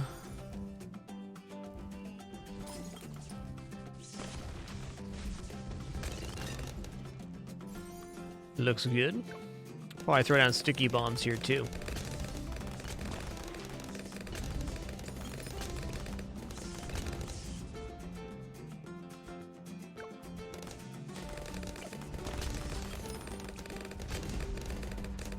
Feeling pretty alright about this at the moment.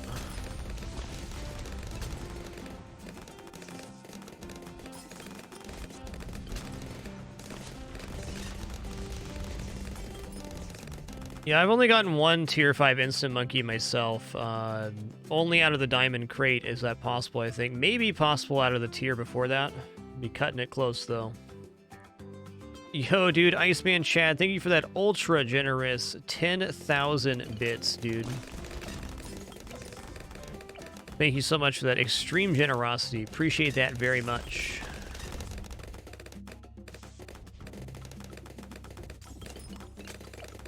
Thanks for all your generosity over the years, Iceman Chad. Thank you.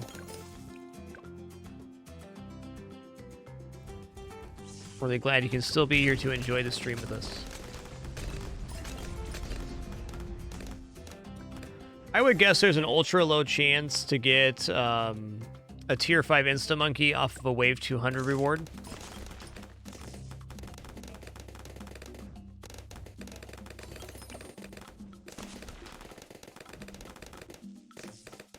Oh, cool. Pogsani said they got 4 tier 5 monkeys last week from diamond crates. Well, congratulations, my dude.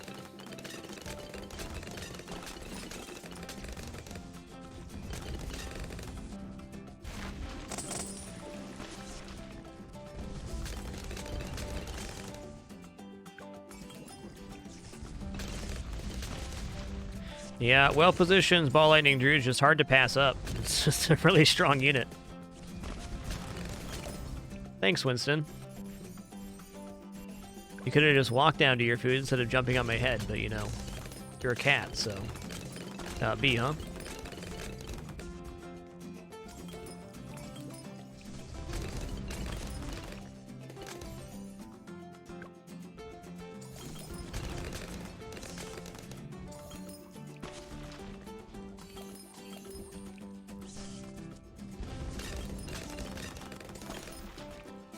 I'll throw another sticky up here.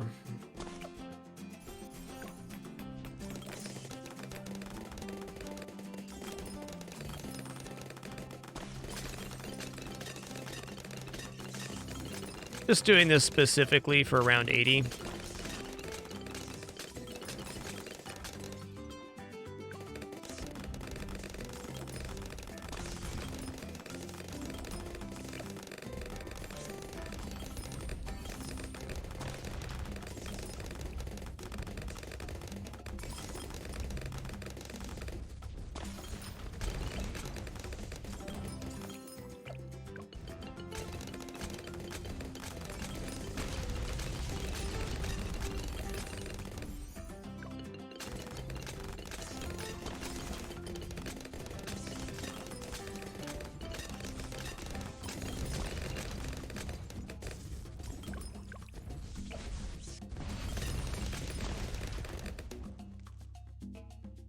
I think the truth of it, Matician, is it's not about being bad or good. It's that most towers can be successful and depending on compositions. And while Reddit has figured out the mathematical, quote, best synergies, that doesn't mean that other strategies are bad. They can still be very effective. And often the margin between the best strategy and 3 strategies worse is we're talking about, 2% or something like that.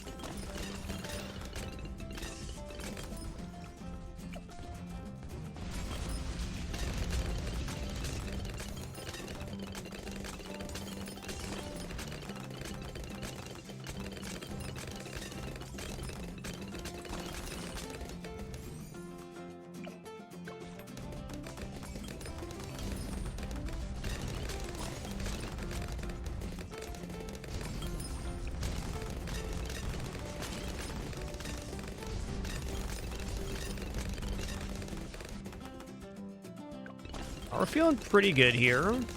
Might just slap down another Arcane Mage. No, can't quite get in range of Oben here, can I?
Arcane Spike, get.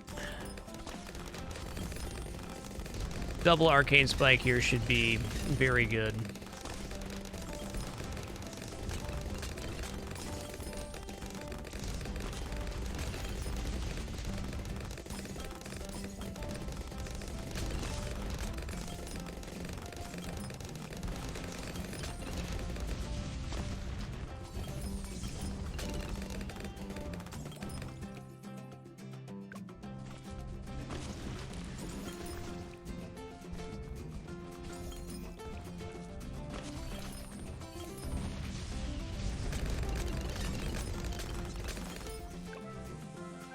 Awesome.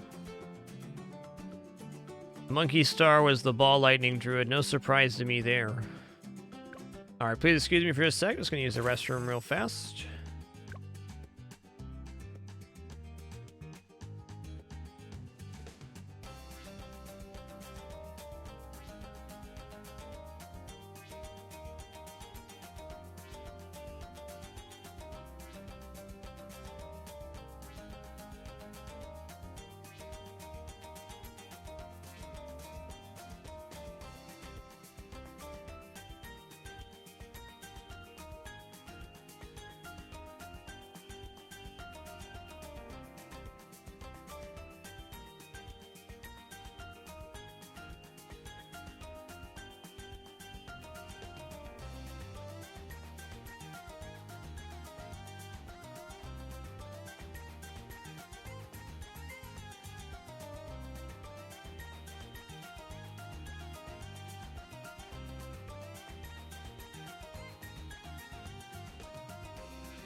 Alrighty, we have returned. Thanks for your patience, that very brief one. Right as I was standing up there, Iceman Chad, thanks for an additional 10,000 bits, dude. Incredibly generous of you. Thank you so much for that continued support, man. Glad you're enjoying the content enough to even consider.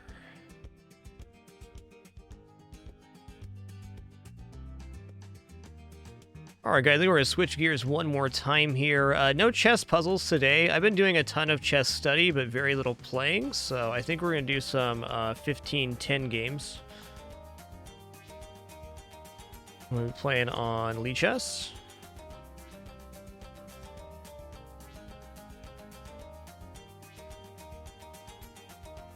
Space.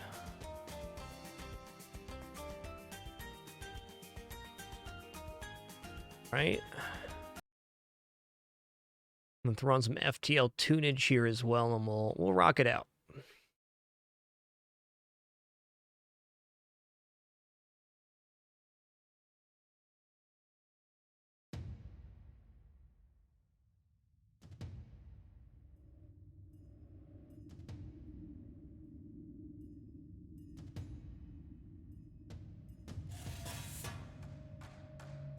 Alright. Oh, should probably take my correspondence moves before we do anything else.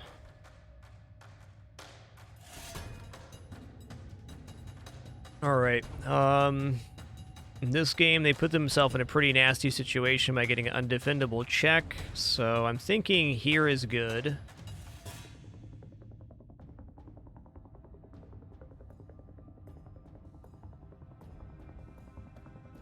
Can also just snap up this pawn, but I don't think that benefits us too much. Ah, I see it. Okay, so I'm going to go check. If they go with the knight, I'm going to go check. If they take with the king, which they need to, I'm going to go check. And then I'm picking up the queen.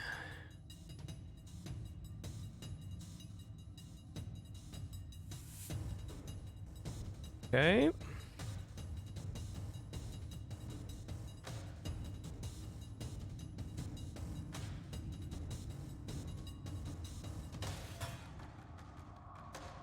Okay, two moves here. First move is check a6. We've got check h8. I kind of like h8 here. Then I'm going to get down to this square. Oh, wait, is h8 checkmate? It is. Checkmate right here.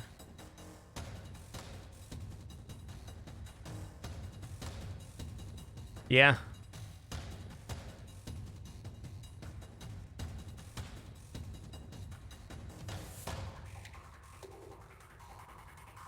What is happening here?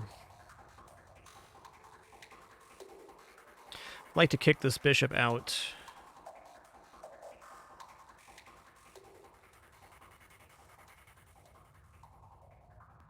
I'm thinking knight takes, queen here, or knight here. If bishop takes, looking towards something like this. I'm going to exchange here. What happened on this game? These are 3-day correspondence games I'm getting caught up on. I do play correspondence games with viewers. If you would like a game, you can drop a line in the chess channel in the Discord.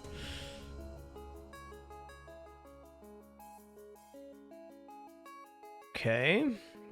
I think I'm in trouble in this game. Couple options here. I think this move looks really nice. I'm just going to take it. Interesting. Yeah, should have seen that one coming.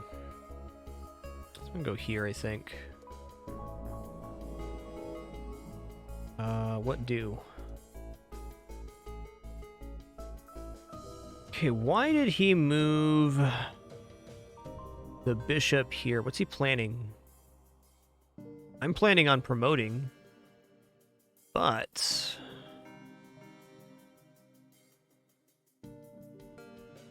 he is planning to go check. King's only moves here. Check.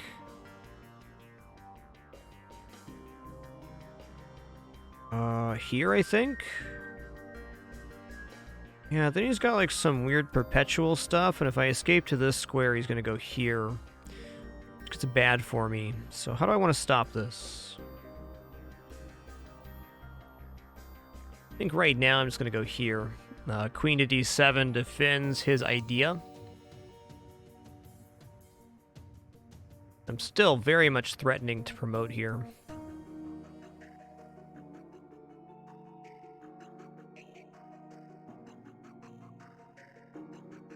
Yeah, queen d7.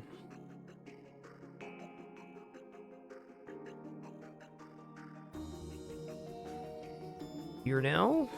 Oh, this does defend both. He's just going to slide over here and it gets weird. Let's go king g3.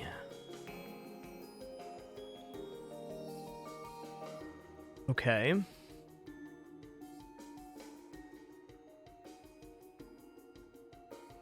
Boy, this position feels awkward.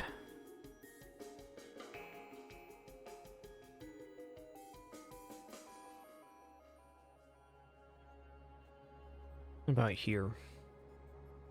Well, my knight's under attack right now. I think I'm gonna go here. I can get one of these knights off the board. I'm up 2 pawns right now, but I'm under a lot of pressure on this board, so taking here is pretty nasty because, well, it's not good. Let's try knight d2. What happened here? Okay, took. We expected that.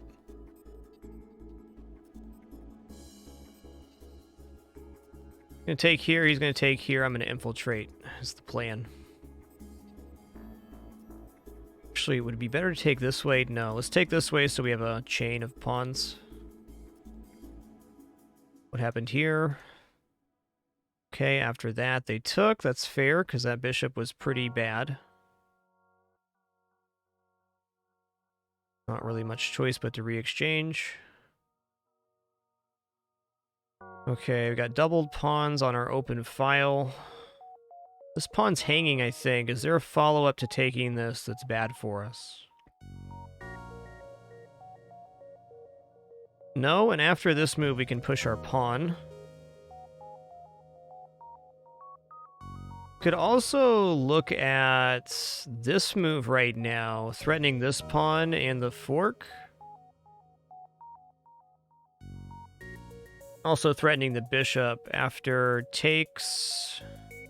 Probably take here and then castle. I kind of like the move queen a5 right now, though there is a hanging pawn on the board, so I should probably just take the material shown to me.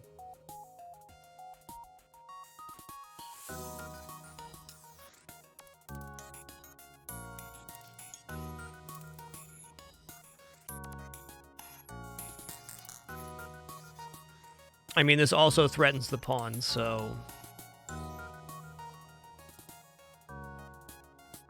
I'm going to take this here, because this pawn's bamboozled, no matter what.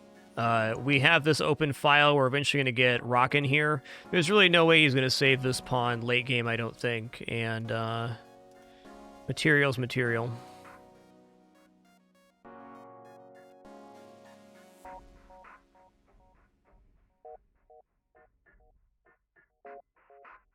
Okay, what is going on here?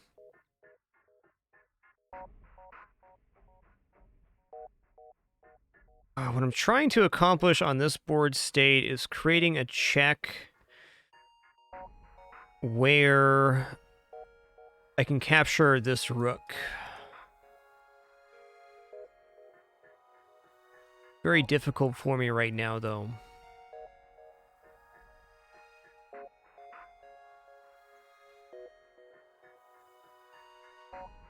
He also has the very real and immediate threat of coming down here and then messing me up.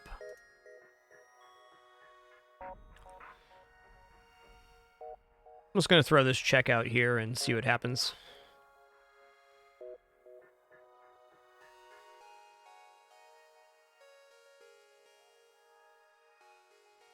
Perhaps armies. We'll see on that one. Okay, this position is interesting. It's okay, though. Here's how this is going to play out. I'm going to take this pawn. He's going to push. I'm going to promote to queen. And then either I'm going to check here and converge on this square, or he's going to trade the rook for the queen, and then I'm going to push this pawn out. Bottom line on this position is I can sack my rook for both pawns. And then, best case scenario for him, he trades the queen, or his rook for my queen, and I'm left over a pawn to win.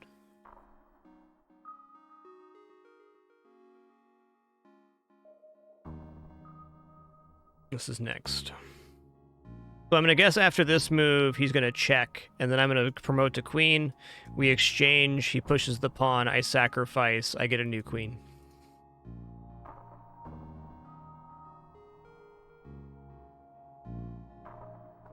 Yeah, I did corner myself, didn't I? Okay, my idea right now is here. Takes. That may not come to fruition, but that's where we're at right now. Putting the rook on the open file, not going to be wrong. Okay, cool. We're through that now. Now I'm going to go for a 15-10 game here. We'll be doing a standard real-time 15 minutes per side, 10-minute increments. I don't care what color I am.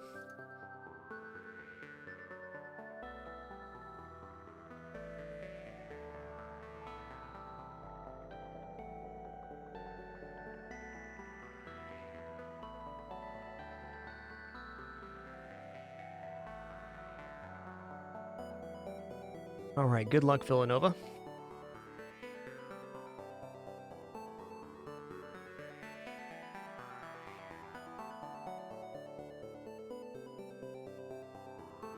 I need more openings for black. Okay, let's just go here.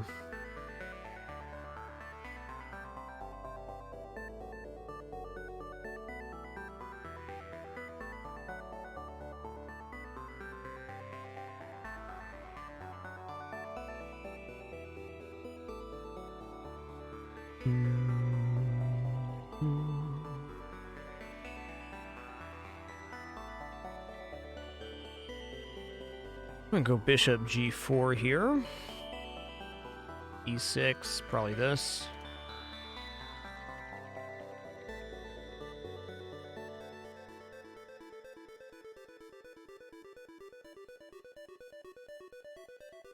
Okay, that's fair. One move I could make is go here now, which kind of bamboozles his bishop, but I'm gonna focus on developing my pieces right now.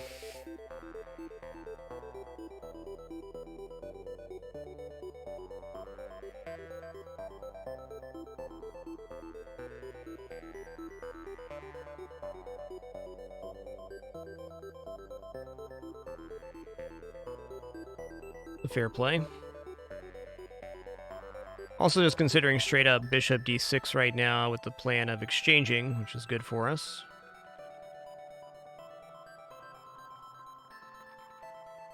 Generally, black wants to simplify the position, where white wants to keep things open. White does start with a tempo advantage. Since he just moved his bishop, I could strongly consider just pushing this pawn now.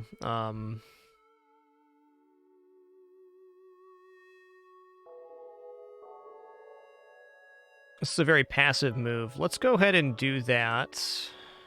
Challenge the center here. Okay, he's probably planning to come down here now, if I had to guess. Kind of went triangle here. I'm not ready to exchange yet.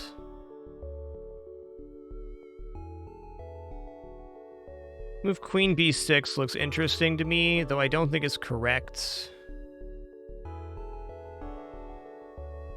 Almost think I should go here now. Queen c8, not very strong.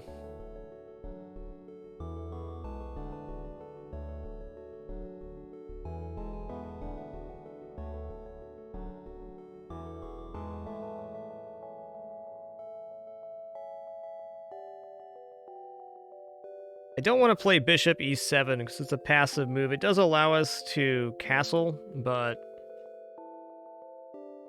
not so stoked on that. I think knight out is fine. If he goes queen here, and go queen here, bishop, force exchange. Let's just develop our piece. That seems cool.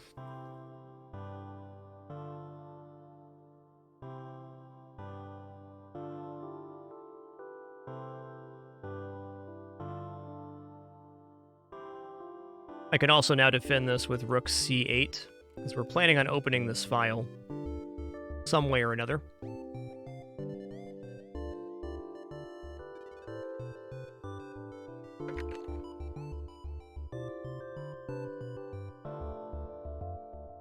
Yeah, okay, so he moved back. I'm going to go ahead and take the rook route here. This is another developing move.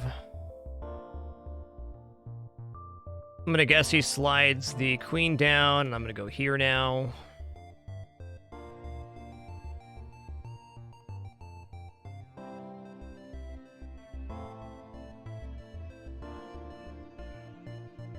So he's likely going to play knight e5 now, but I do have the follow-up here, which is fine. We do have enough defenders on the piece at this moment.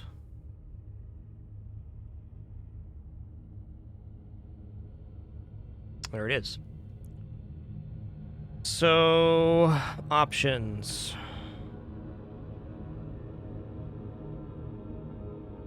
I can push here as my initial idea. Takes.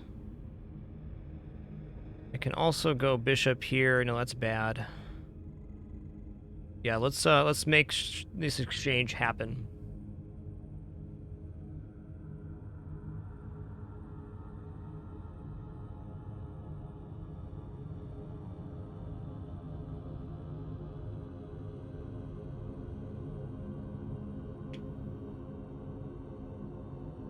Should note after takes, we are threatening this square. We do need to do a little more work to remove another attacker here on this pawn, but it's not all bad.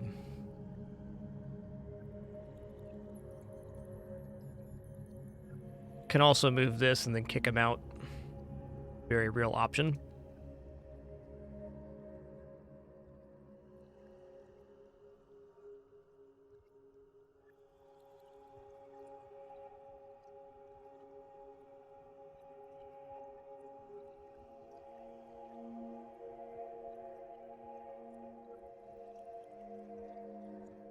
Certainly no expert, just talking through my ideas here on the board.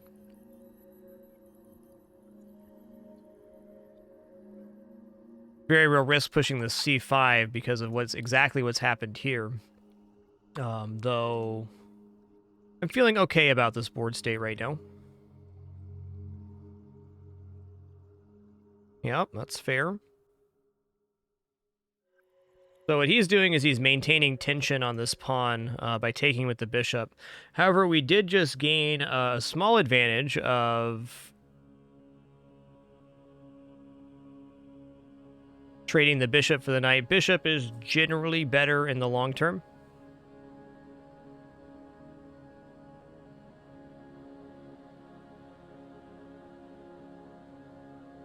Bishop has more mobility than the knight. So when the board breaks down and there's our bishop can cover more squares than the knight can. Now there are situations where the knight is much better than the bishop, but just talking in generalities, we're happy to have that exchange happen.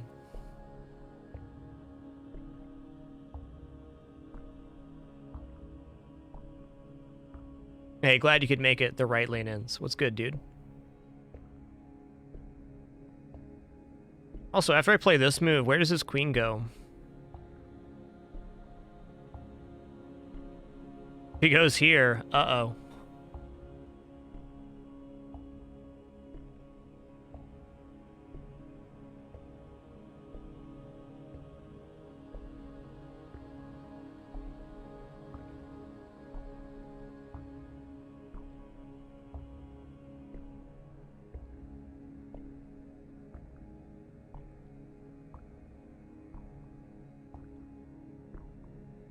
Trying to figure out what white's next move is. I'm hoping it's something passive like knight to d2, which would be a very natural move for him.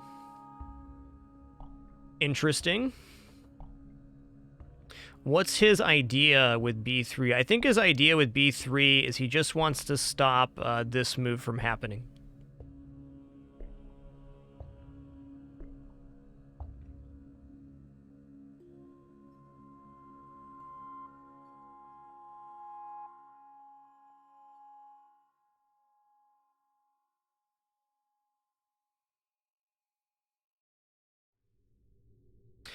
All right, so move I'm looking at right now is takes, probably not. Push. Probably not again, because then he pushes back and, well, just gets locked.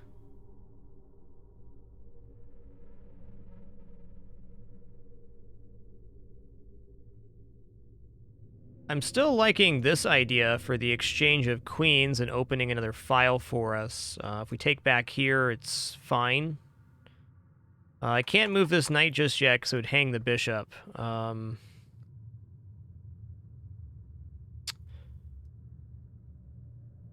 I'd like to remove the pressure from this square. This move doesn't work right now because when he moves the knight, the bishop's hanging. So even something like this could happen.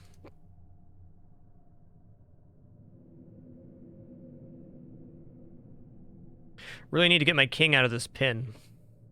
I think I'm going to do queen b5 in this situation, though maybe something as simple as this makes a lot of sense.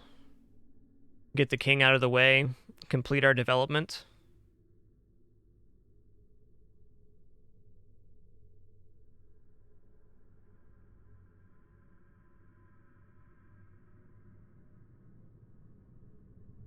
Looking right now how this whole pawn exchange is going to break down for us.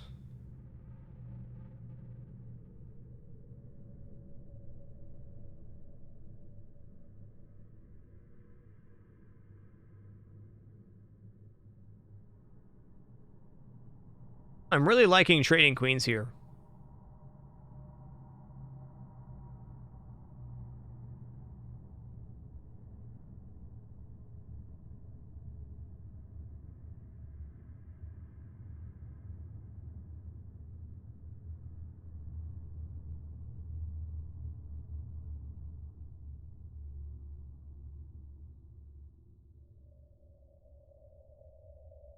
If I take this right now, he is...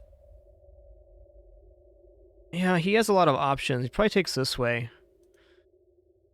I'm going to do queen b5, so I'm just not liking this whole situation right here. I want that to stop.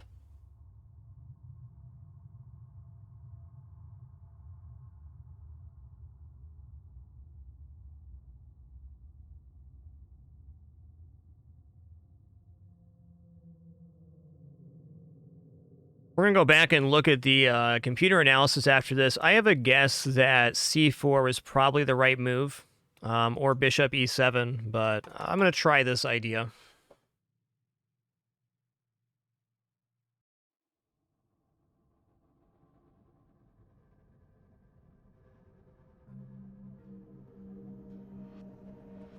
Also, if the exchange happens here, we have lots of good breaks that are going to happen.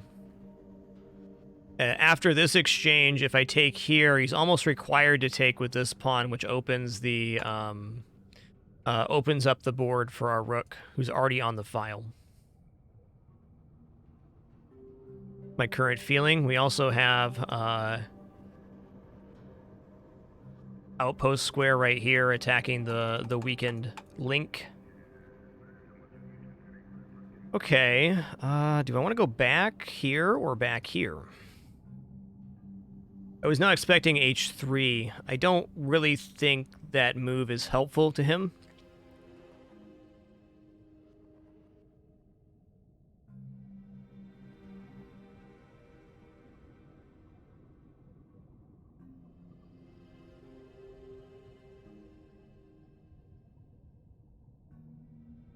I think back here's better. I wanted to move this knight anyways, so this kind of helps me along my way.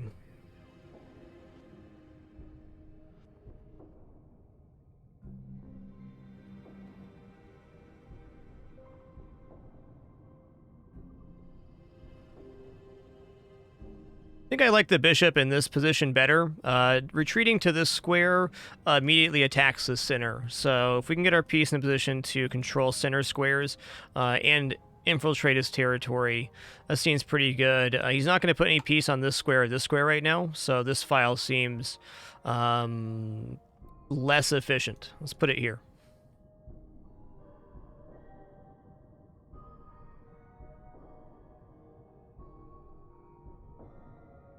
All right, he's doing it. He's doing it, man. right. I actually think we do this, right?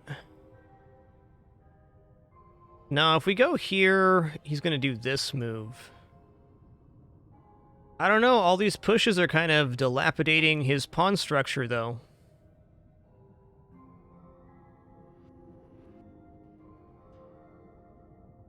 I think maybe just here, and if he takes, we got open file on there. Choices.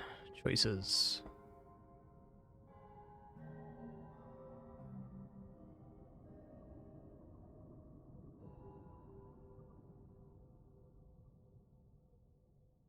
Can even do some real funky stuff, go here. When he pushes, go here. I don't think so, though. We could also just exchange the knight right now. This bishop we have is pretty weak. What I don't like about exchanging is that our bishop's already developed, and this one hasn't even taken a move yet. It also has, like, nowhere to go right now, so it's a really weak piece for exchanging for a piece that's controlling enemy territory.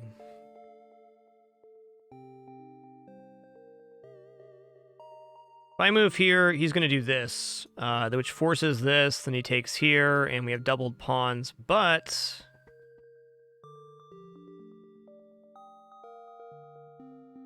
after an exchange, we got a pretty strong setup. Dang.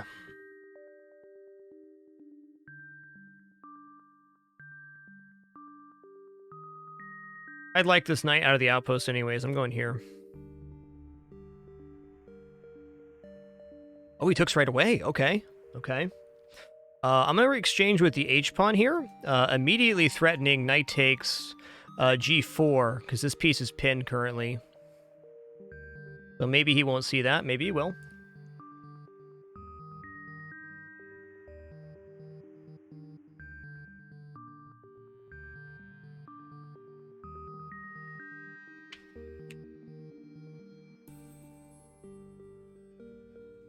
Okay, he didn't see that, so I'm going to take now.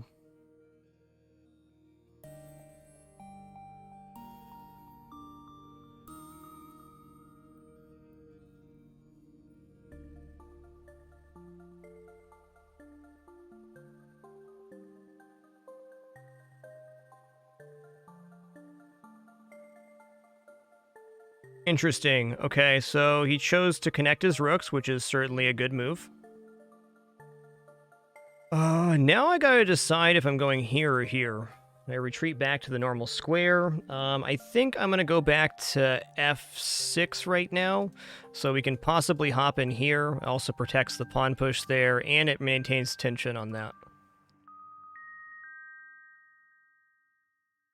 Yo, Smody, thanks so much for 76 months, dude. Appreciate you. I think my next move is undoubtedly to take here.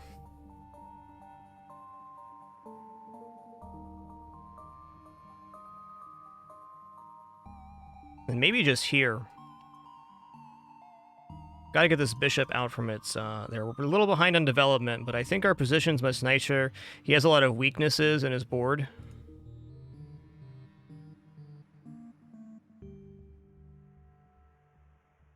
Where our pawn structure is pretty solid, actually. All right, so he's going for this, this idea. I'm gonna take this. He's kind of forced to take here. So if he doesn't, I'm gonna pick this up.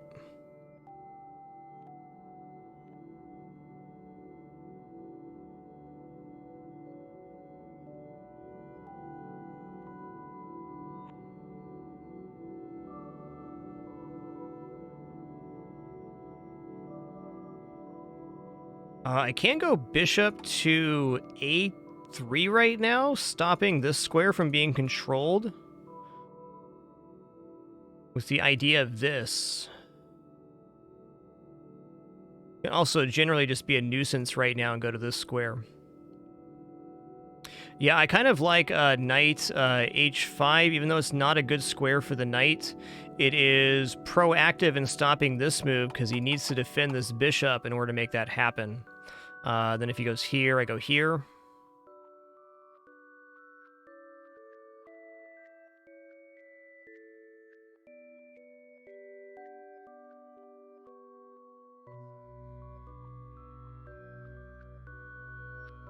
Also, just getting the bishop out is good. Yeah, I'm gonna do this. Even after h5, I could even push here, kick the bishop, because this square is now a fork square. I think this is good enough to move the knight out. It's stopping his immediate plan and also throwing a bit of a wrench in his system. And if he lets me take here, he's got a second set of doubled pawns, which is going to be not fun.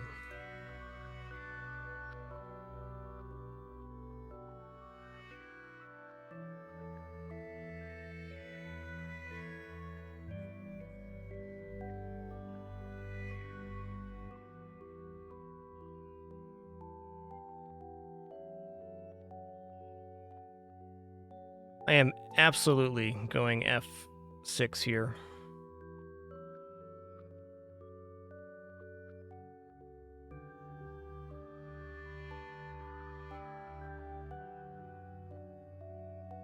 Yeah, that was the only retreat square for him.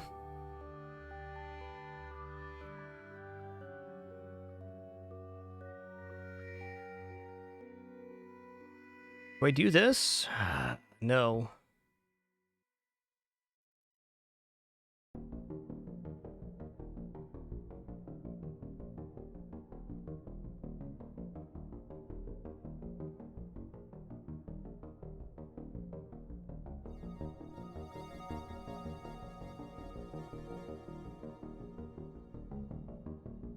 I'm going to go here, king d7, because I'm going to follow up with this. I'm trying to kick this bishop out.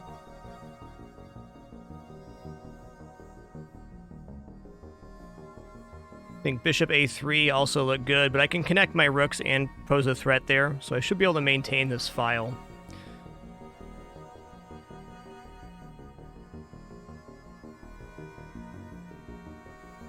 We'll definitely review some of your suggestions in chat when we review the game later. I don't read chat too much while I play. I read a little bit, but I don't want to get an advantage over my opponent by having suggestions of moves, if that makes sense.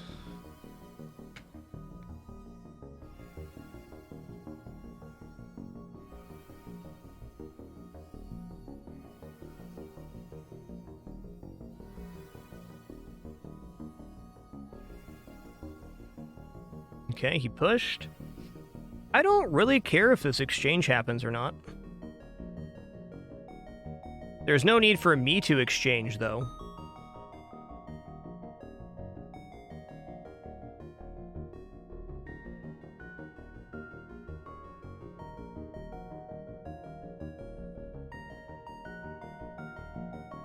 If he wants to push again, he's certainly welcome to.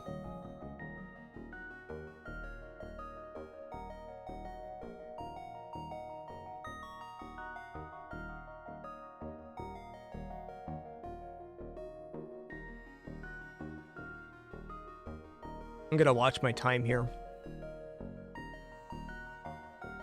Hey, Velocity C, and thanks so much for 52 months. Appreciate you keeping it dapper. Thank you, man.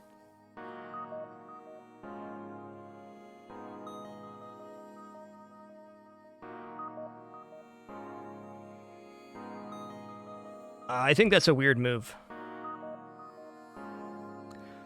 What I like about this move from my position, I have this, and there's no blocking that.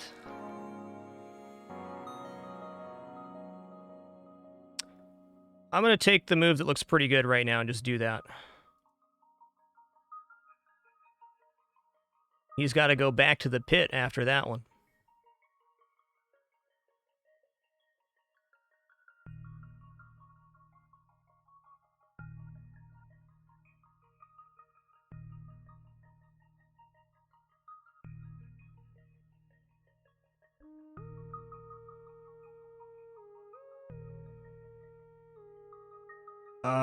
This move looks pretty good.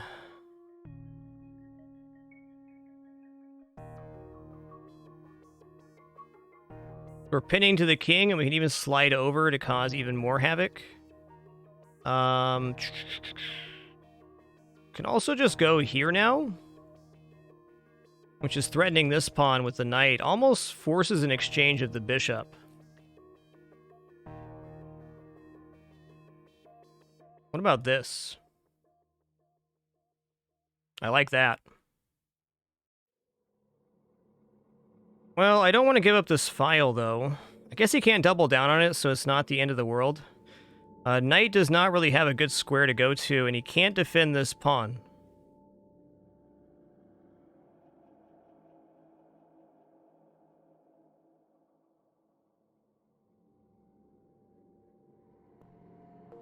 Oh, this pin's really valuable, too. I'm going to give this about 30 more seconds of thinking about it before I make a decision here. This kind of forces one of the rooks to move over to defend the knight. If he goes back, we check, and then we have a double down on that too, and I just slide over and it gets weirder.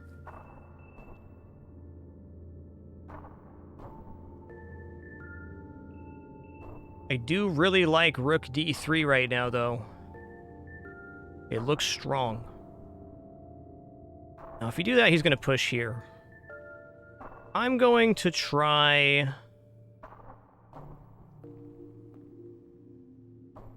I want to get this knight off the side file and reactivate this rook. Let's see if we can create some pinnage here, too.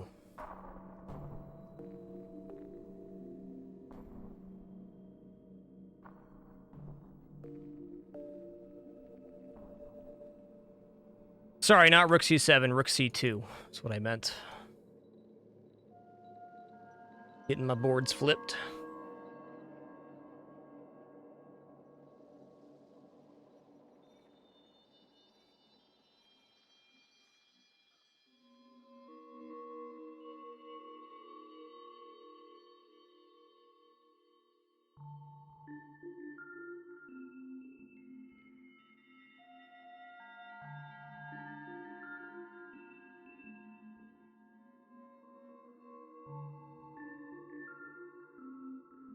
I mean, this would be devastating to him right now.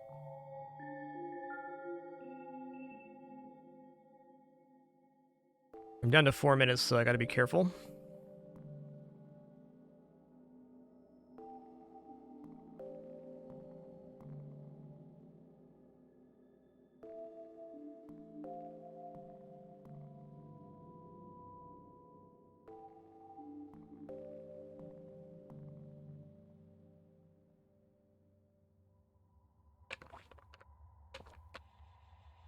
Okay, he exchanged. Not surprised.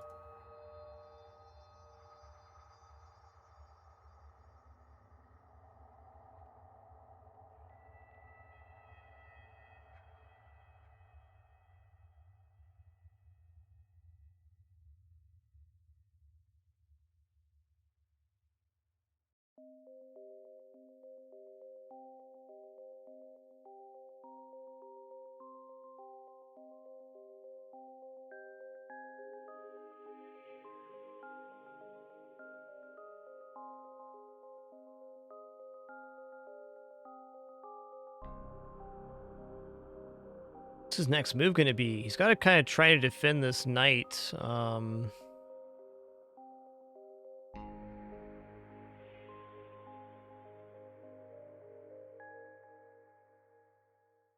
His knight is having a very bad day. It just doesn't have squares to move to. Everything's blocked off here for this knight. Only got 2 moves he can make without losing it, and neither of those look very good. They both block the connection of the rooks.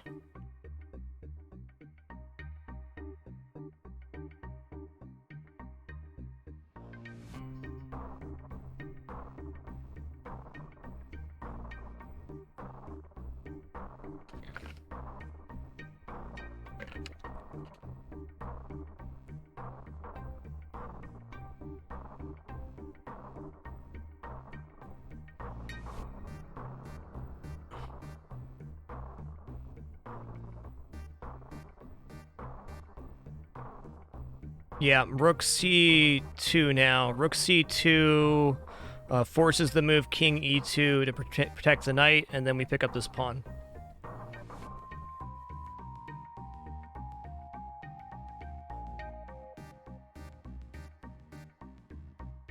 Then I'm thinking we probably exchange down and go from there.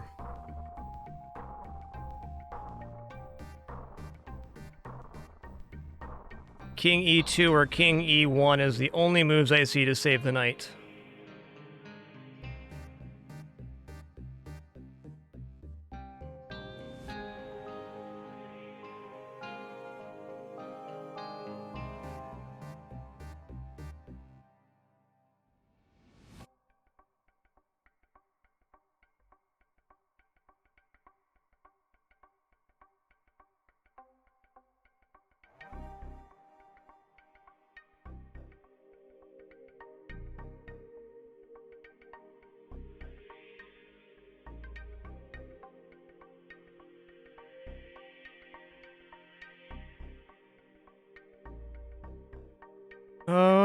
Okay, that was not a good move for him. The knight's still very pinned, and I have this move coming. Just take now. I'm able to make this move, the knight falls. So he's looking at this, which I still make this move. Still looks really bad.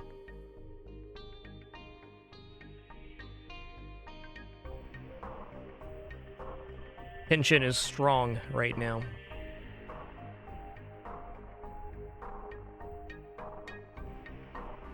If I'm able to make this move with check, this knight is toast.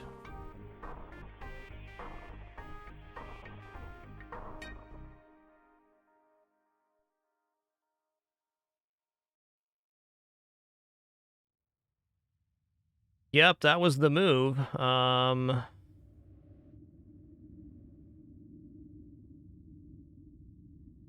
Fudge. The knight still really has nowhere to go. Here?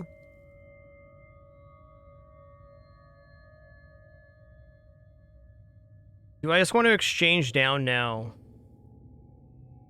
I think so. Oh, holy crap. This is dirty right here. This is checkmate.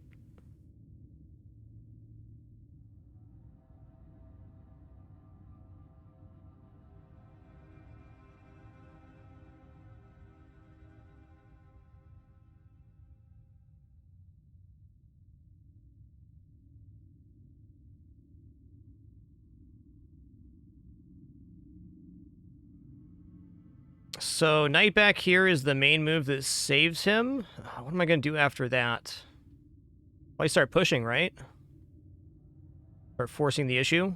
Or I can even do this, which really puts him in a weird spot.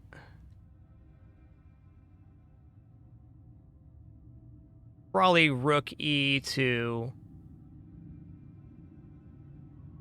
Rook E8 to E2.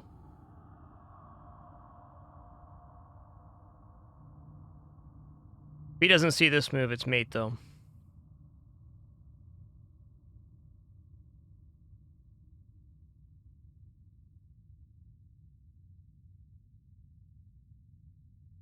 Well, luckily we stabilized on time here considerably. He was up about 4 minutes, about 5 moves ago.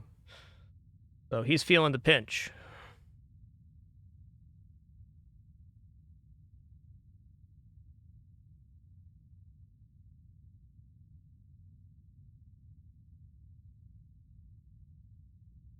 And him moving the knight back to F1 really puts it in a spot where it can't do anything. It's just kind of a really weak piece. It's also blocking the rook's connection.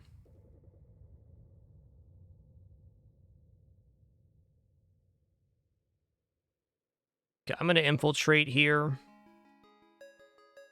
I think it's a strong move, especially considering our time.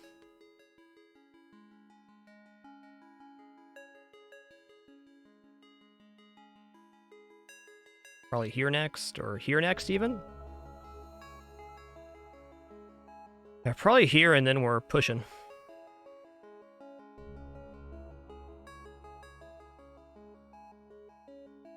No thanks.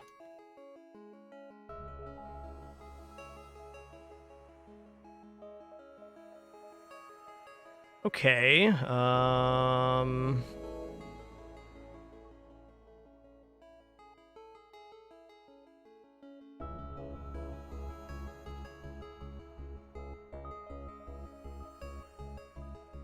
here.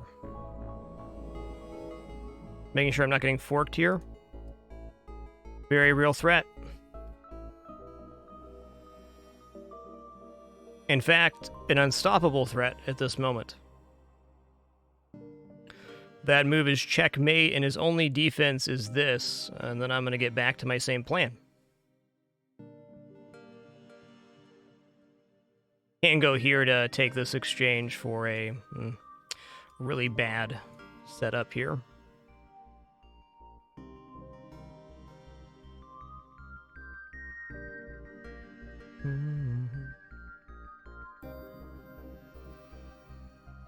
I believe he is done here, though there might be a way to weasel out of it.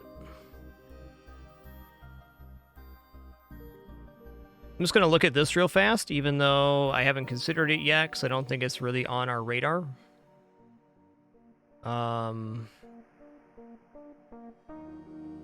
Takes. Check. Here. Yeah, it's a noper.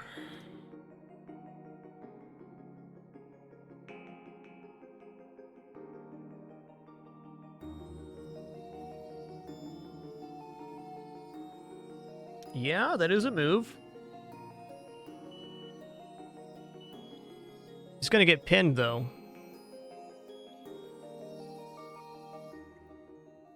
So let me take a minute here. Is there a better way?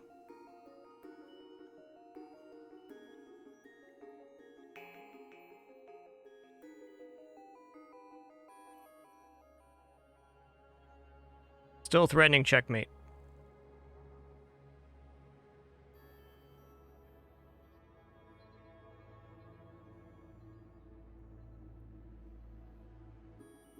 So he's going to go here now, probably.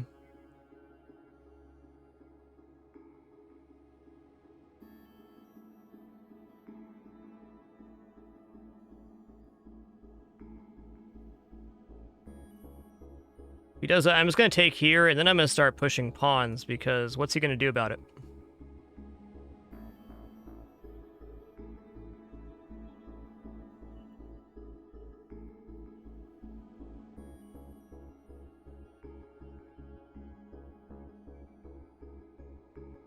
Oh, what about this move?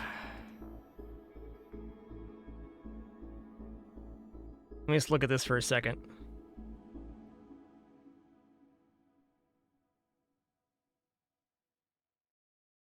I also have this move, threatening to check and divert him off the line. I'm going to spend 15 seconds looking at this before I decide on rook a3. Actually, rook here. No, rook a3 is better. If he moves away, he loses the knight check. And if he defends it, he loses the knight. I actually think that this is a little bit better right now than taking this pawn.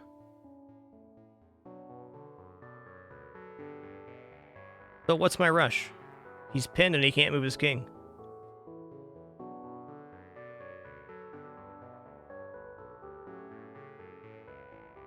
I can even do this right now because this king is completely immobilized by the rook on the back rank and this little pawn.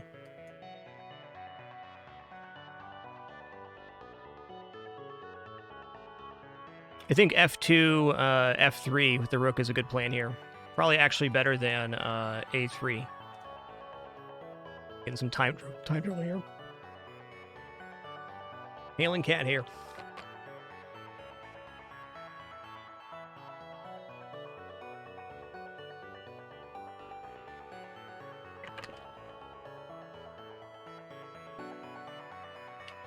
Yeah, this knight can't move, and the king can't move either, so these two pieces are locked. What's his plan here?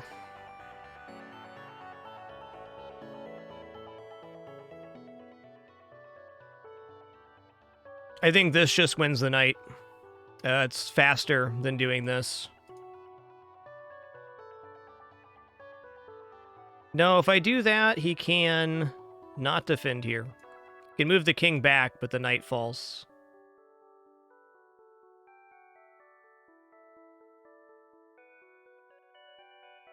This, however, maintains pressure for longer. Let's just do this. Keeps this boy safe. Material is less of an issue right now.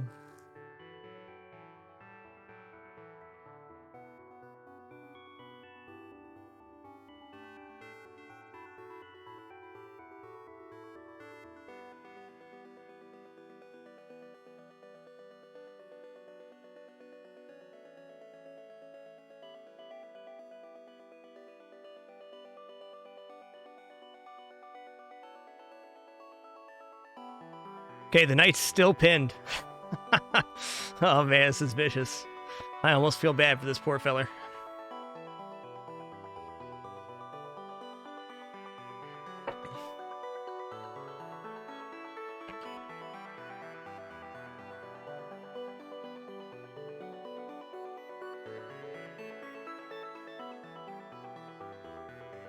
There is now no way to save the knight. It's not happening.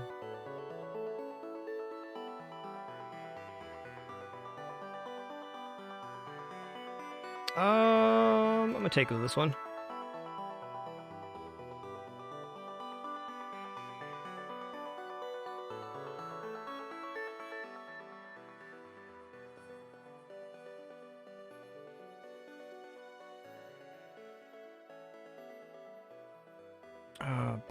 Bishop or rook take? Bishop or rook take?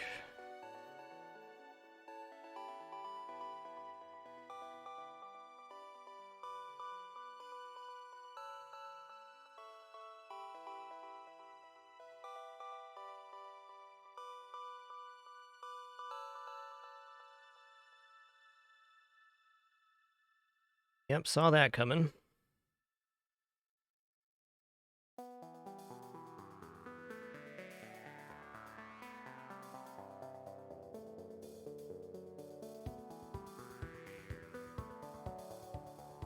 I'm gonna finish this. I mean, we're doing this right now.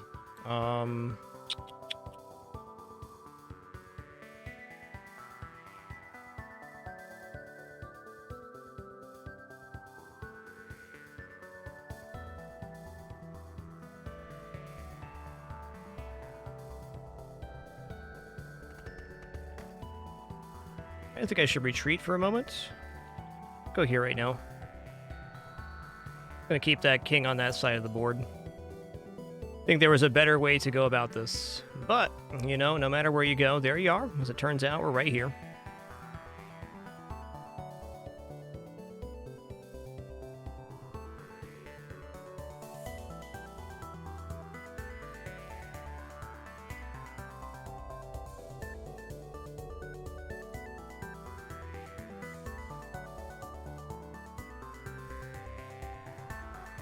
Yeah, I really shouldn't have done that. Oh well.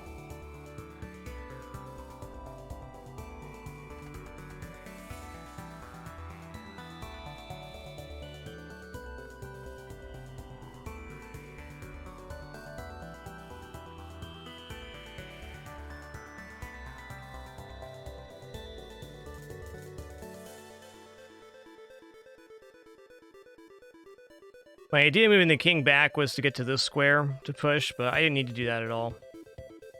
Good game, well played, Villanova. That was a fun one. Maybe not as fun for him with that knight situation, but it's a very interesting game.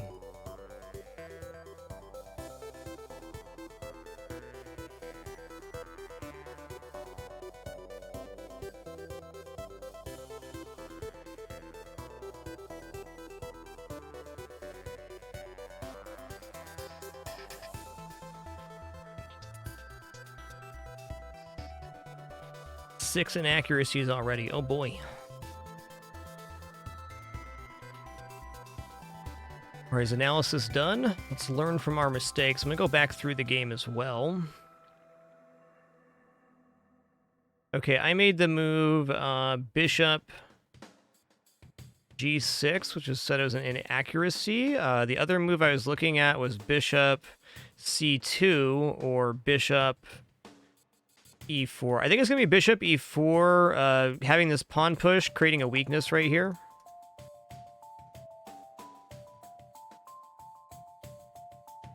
Okay, what's the solution? Okay, it did want me to take that bad knight. I didn't want to take the knight because I felt it was a weakened piece. But after this move, we're going to drop knight e4, huh? Yep. Okay. Attacking the weakened pawn. Go here. Yes. Fair enough. Done reviewing black mistakes. That's not true. What are my inaccuracies here?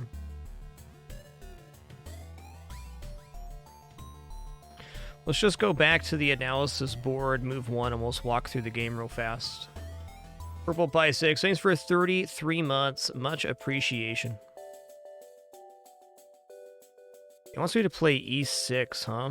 I mean, it's just opening percentages, not that that was a bad move.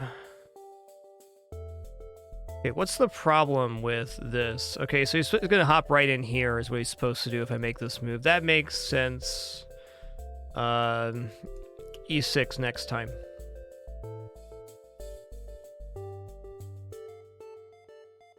Yeah, I had this idea. I verbalized this right away just to make bishop d6. I'm going to start playing this move versus white to exchange the bishops or offer the exchange of bishops.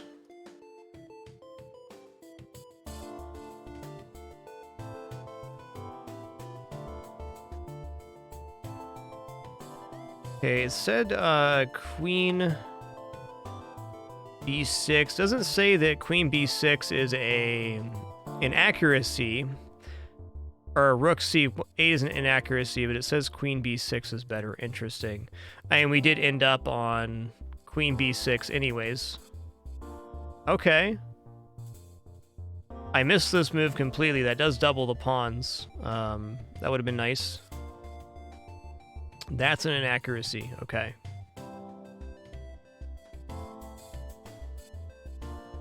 So literally they just want this. I see. The reason I'm supposed to take here now is because his follow-up move of knight e5 was complicated. It did complicate my position a lot. We got out of it, but not allowing this knight to this square would have meant that this was no problem. Or much less of a problem.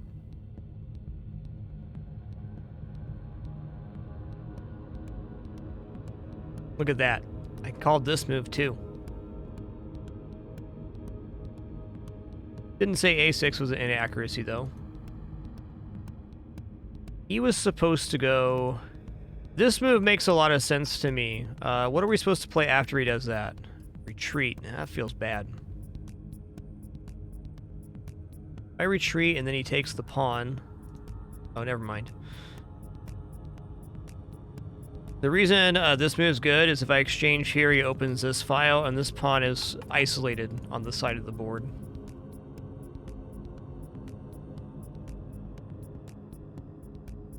What about pawn to a6 before moving the queen? Let's see.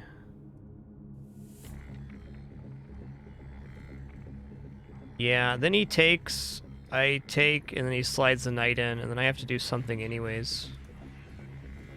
Not a bad idea. Okay, this was a mistake. Fair enough. What was the other move I was considering here? I was considering bishop e7. I was not considering this. Okay, fair enough. I see why this is good.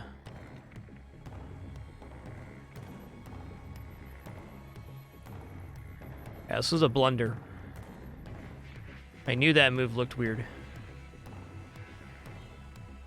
Really, they're saying king e2 is the best move in this situation. I believe it. So the reason these moves were blunders is they created weaknesses in their pawn structure with this. Okay, that was my mistake. Oh, question mark's a mistake. Red's a blunder. Okay, we took with the right pawn there. Awesome.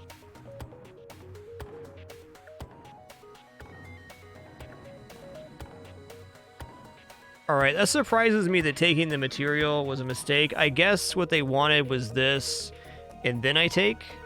No! It's just saying don't even take the material, just improve the position. They wanted us to pick up this pawn. Okay, that makes perfect sense to me.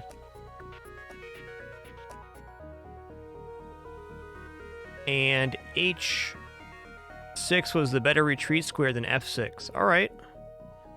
That is because it goes to here, which doesn't allow him to push this pawn because we're threatening this. So that would have stopped his next idea.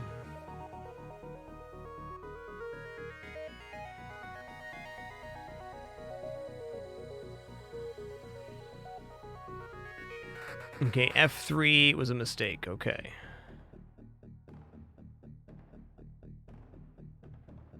Yep, I called this one too. I didn't make the move, but I said, man, that A3 square looks really beneficial.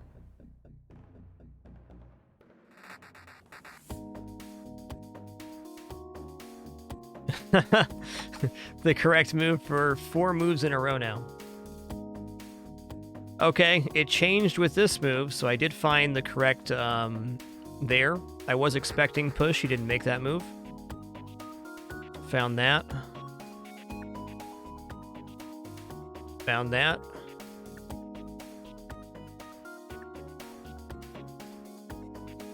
See if he goes here. Do I just slide the rook over? Oh no, the knight's hanging, right.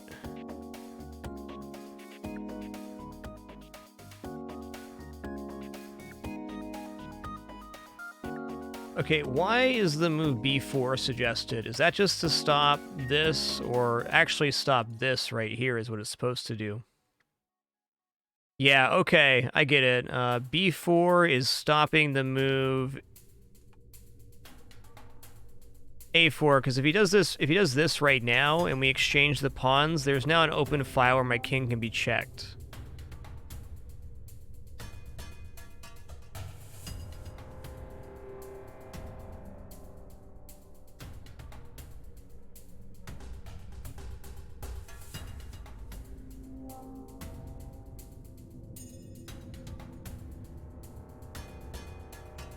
Okay, maybe I was wrong about that. Why does it like this move so much? Is it because it's taking the escape square away from the king now?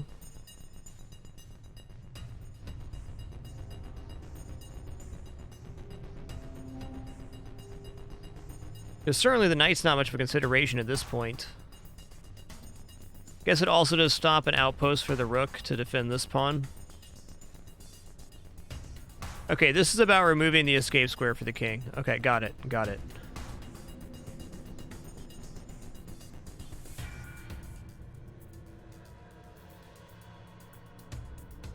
Okay, what moves is it it's still suggesting b4. Okay. After b4, what happens here? He's saying he has to remove the rook. What happens if he makes a dummy move? What are we doing? Oh, I missed this. Okay, b4 was so important because we were threatening checkmate right here. I ended up threatening checkmate on e3, but I could have threatened checkmate much sooner on b3.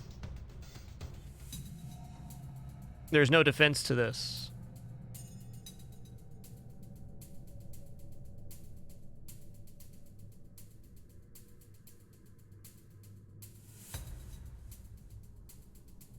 Okay, where was I?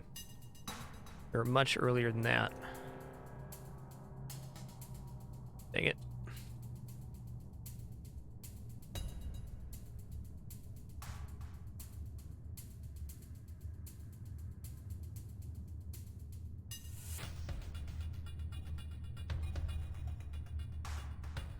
Okay, he found the right move, and then it's a series of... that b4 move, they really wanted me to make that. I get it now, game. I get it.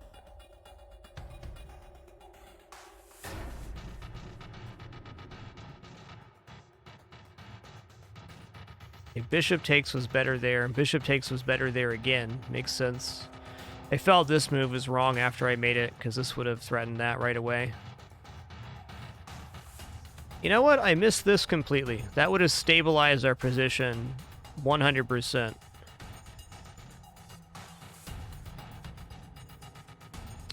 All right, not too much left to see here. This is, that's it.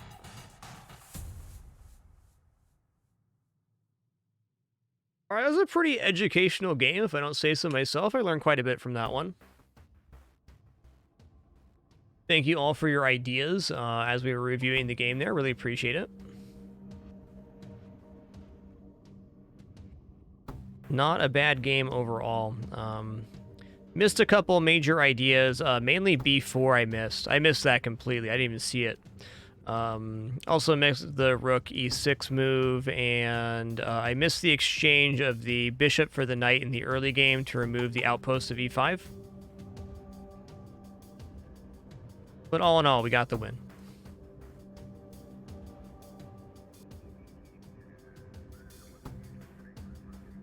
Well, all right, everybody, it's been a glorious stream. Had a really fun time playing The Binding of Isaac, Bloons, and chess today. Thanks for the great time and wonderful company throughout, even with our little technical difficulty there in the middle of the stream. We had a really good time. So thanks for making it another great one. We'll be back at tomorrow for day 6 out of 31 of our 6th annual mid-year fragMas. Appreciate each and every one of you. As a reminder, going to run 3 minutes worth of ads here on our way out. The only ads I play for the entire broadcast. If you let those play, thanks. If not, thanks so much for the time you chose to spend here today. We'll catch you on the flip side around 1 p.m. Pacific tomorrow to do it up again. Take her easy. Have a great one. Cook, Thick, and Cook, Oceanus, Soder, Thinny, Karu. A nice one. Naj, Brute Basic, Florocious, Armies of Mordor, Zealousy, and all the rest. Appreciate you.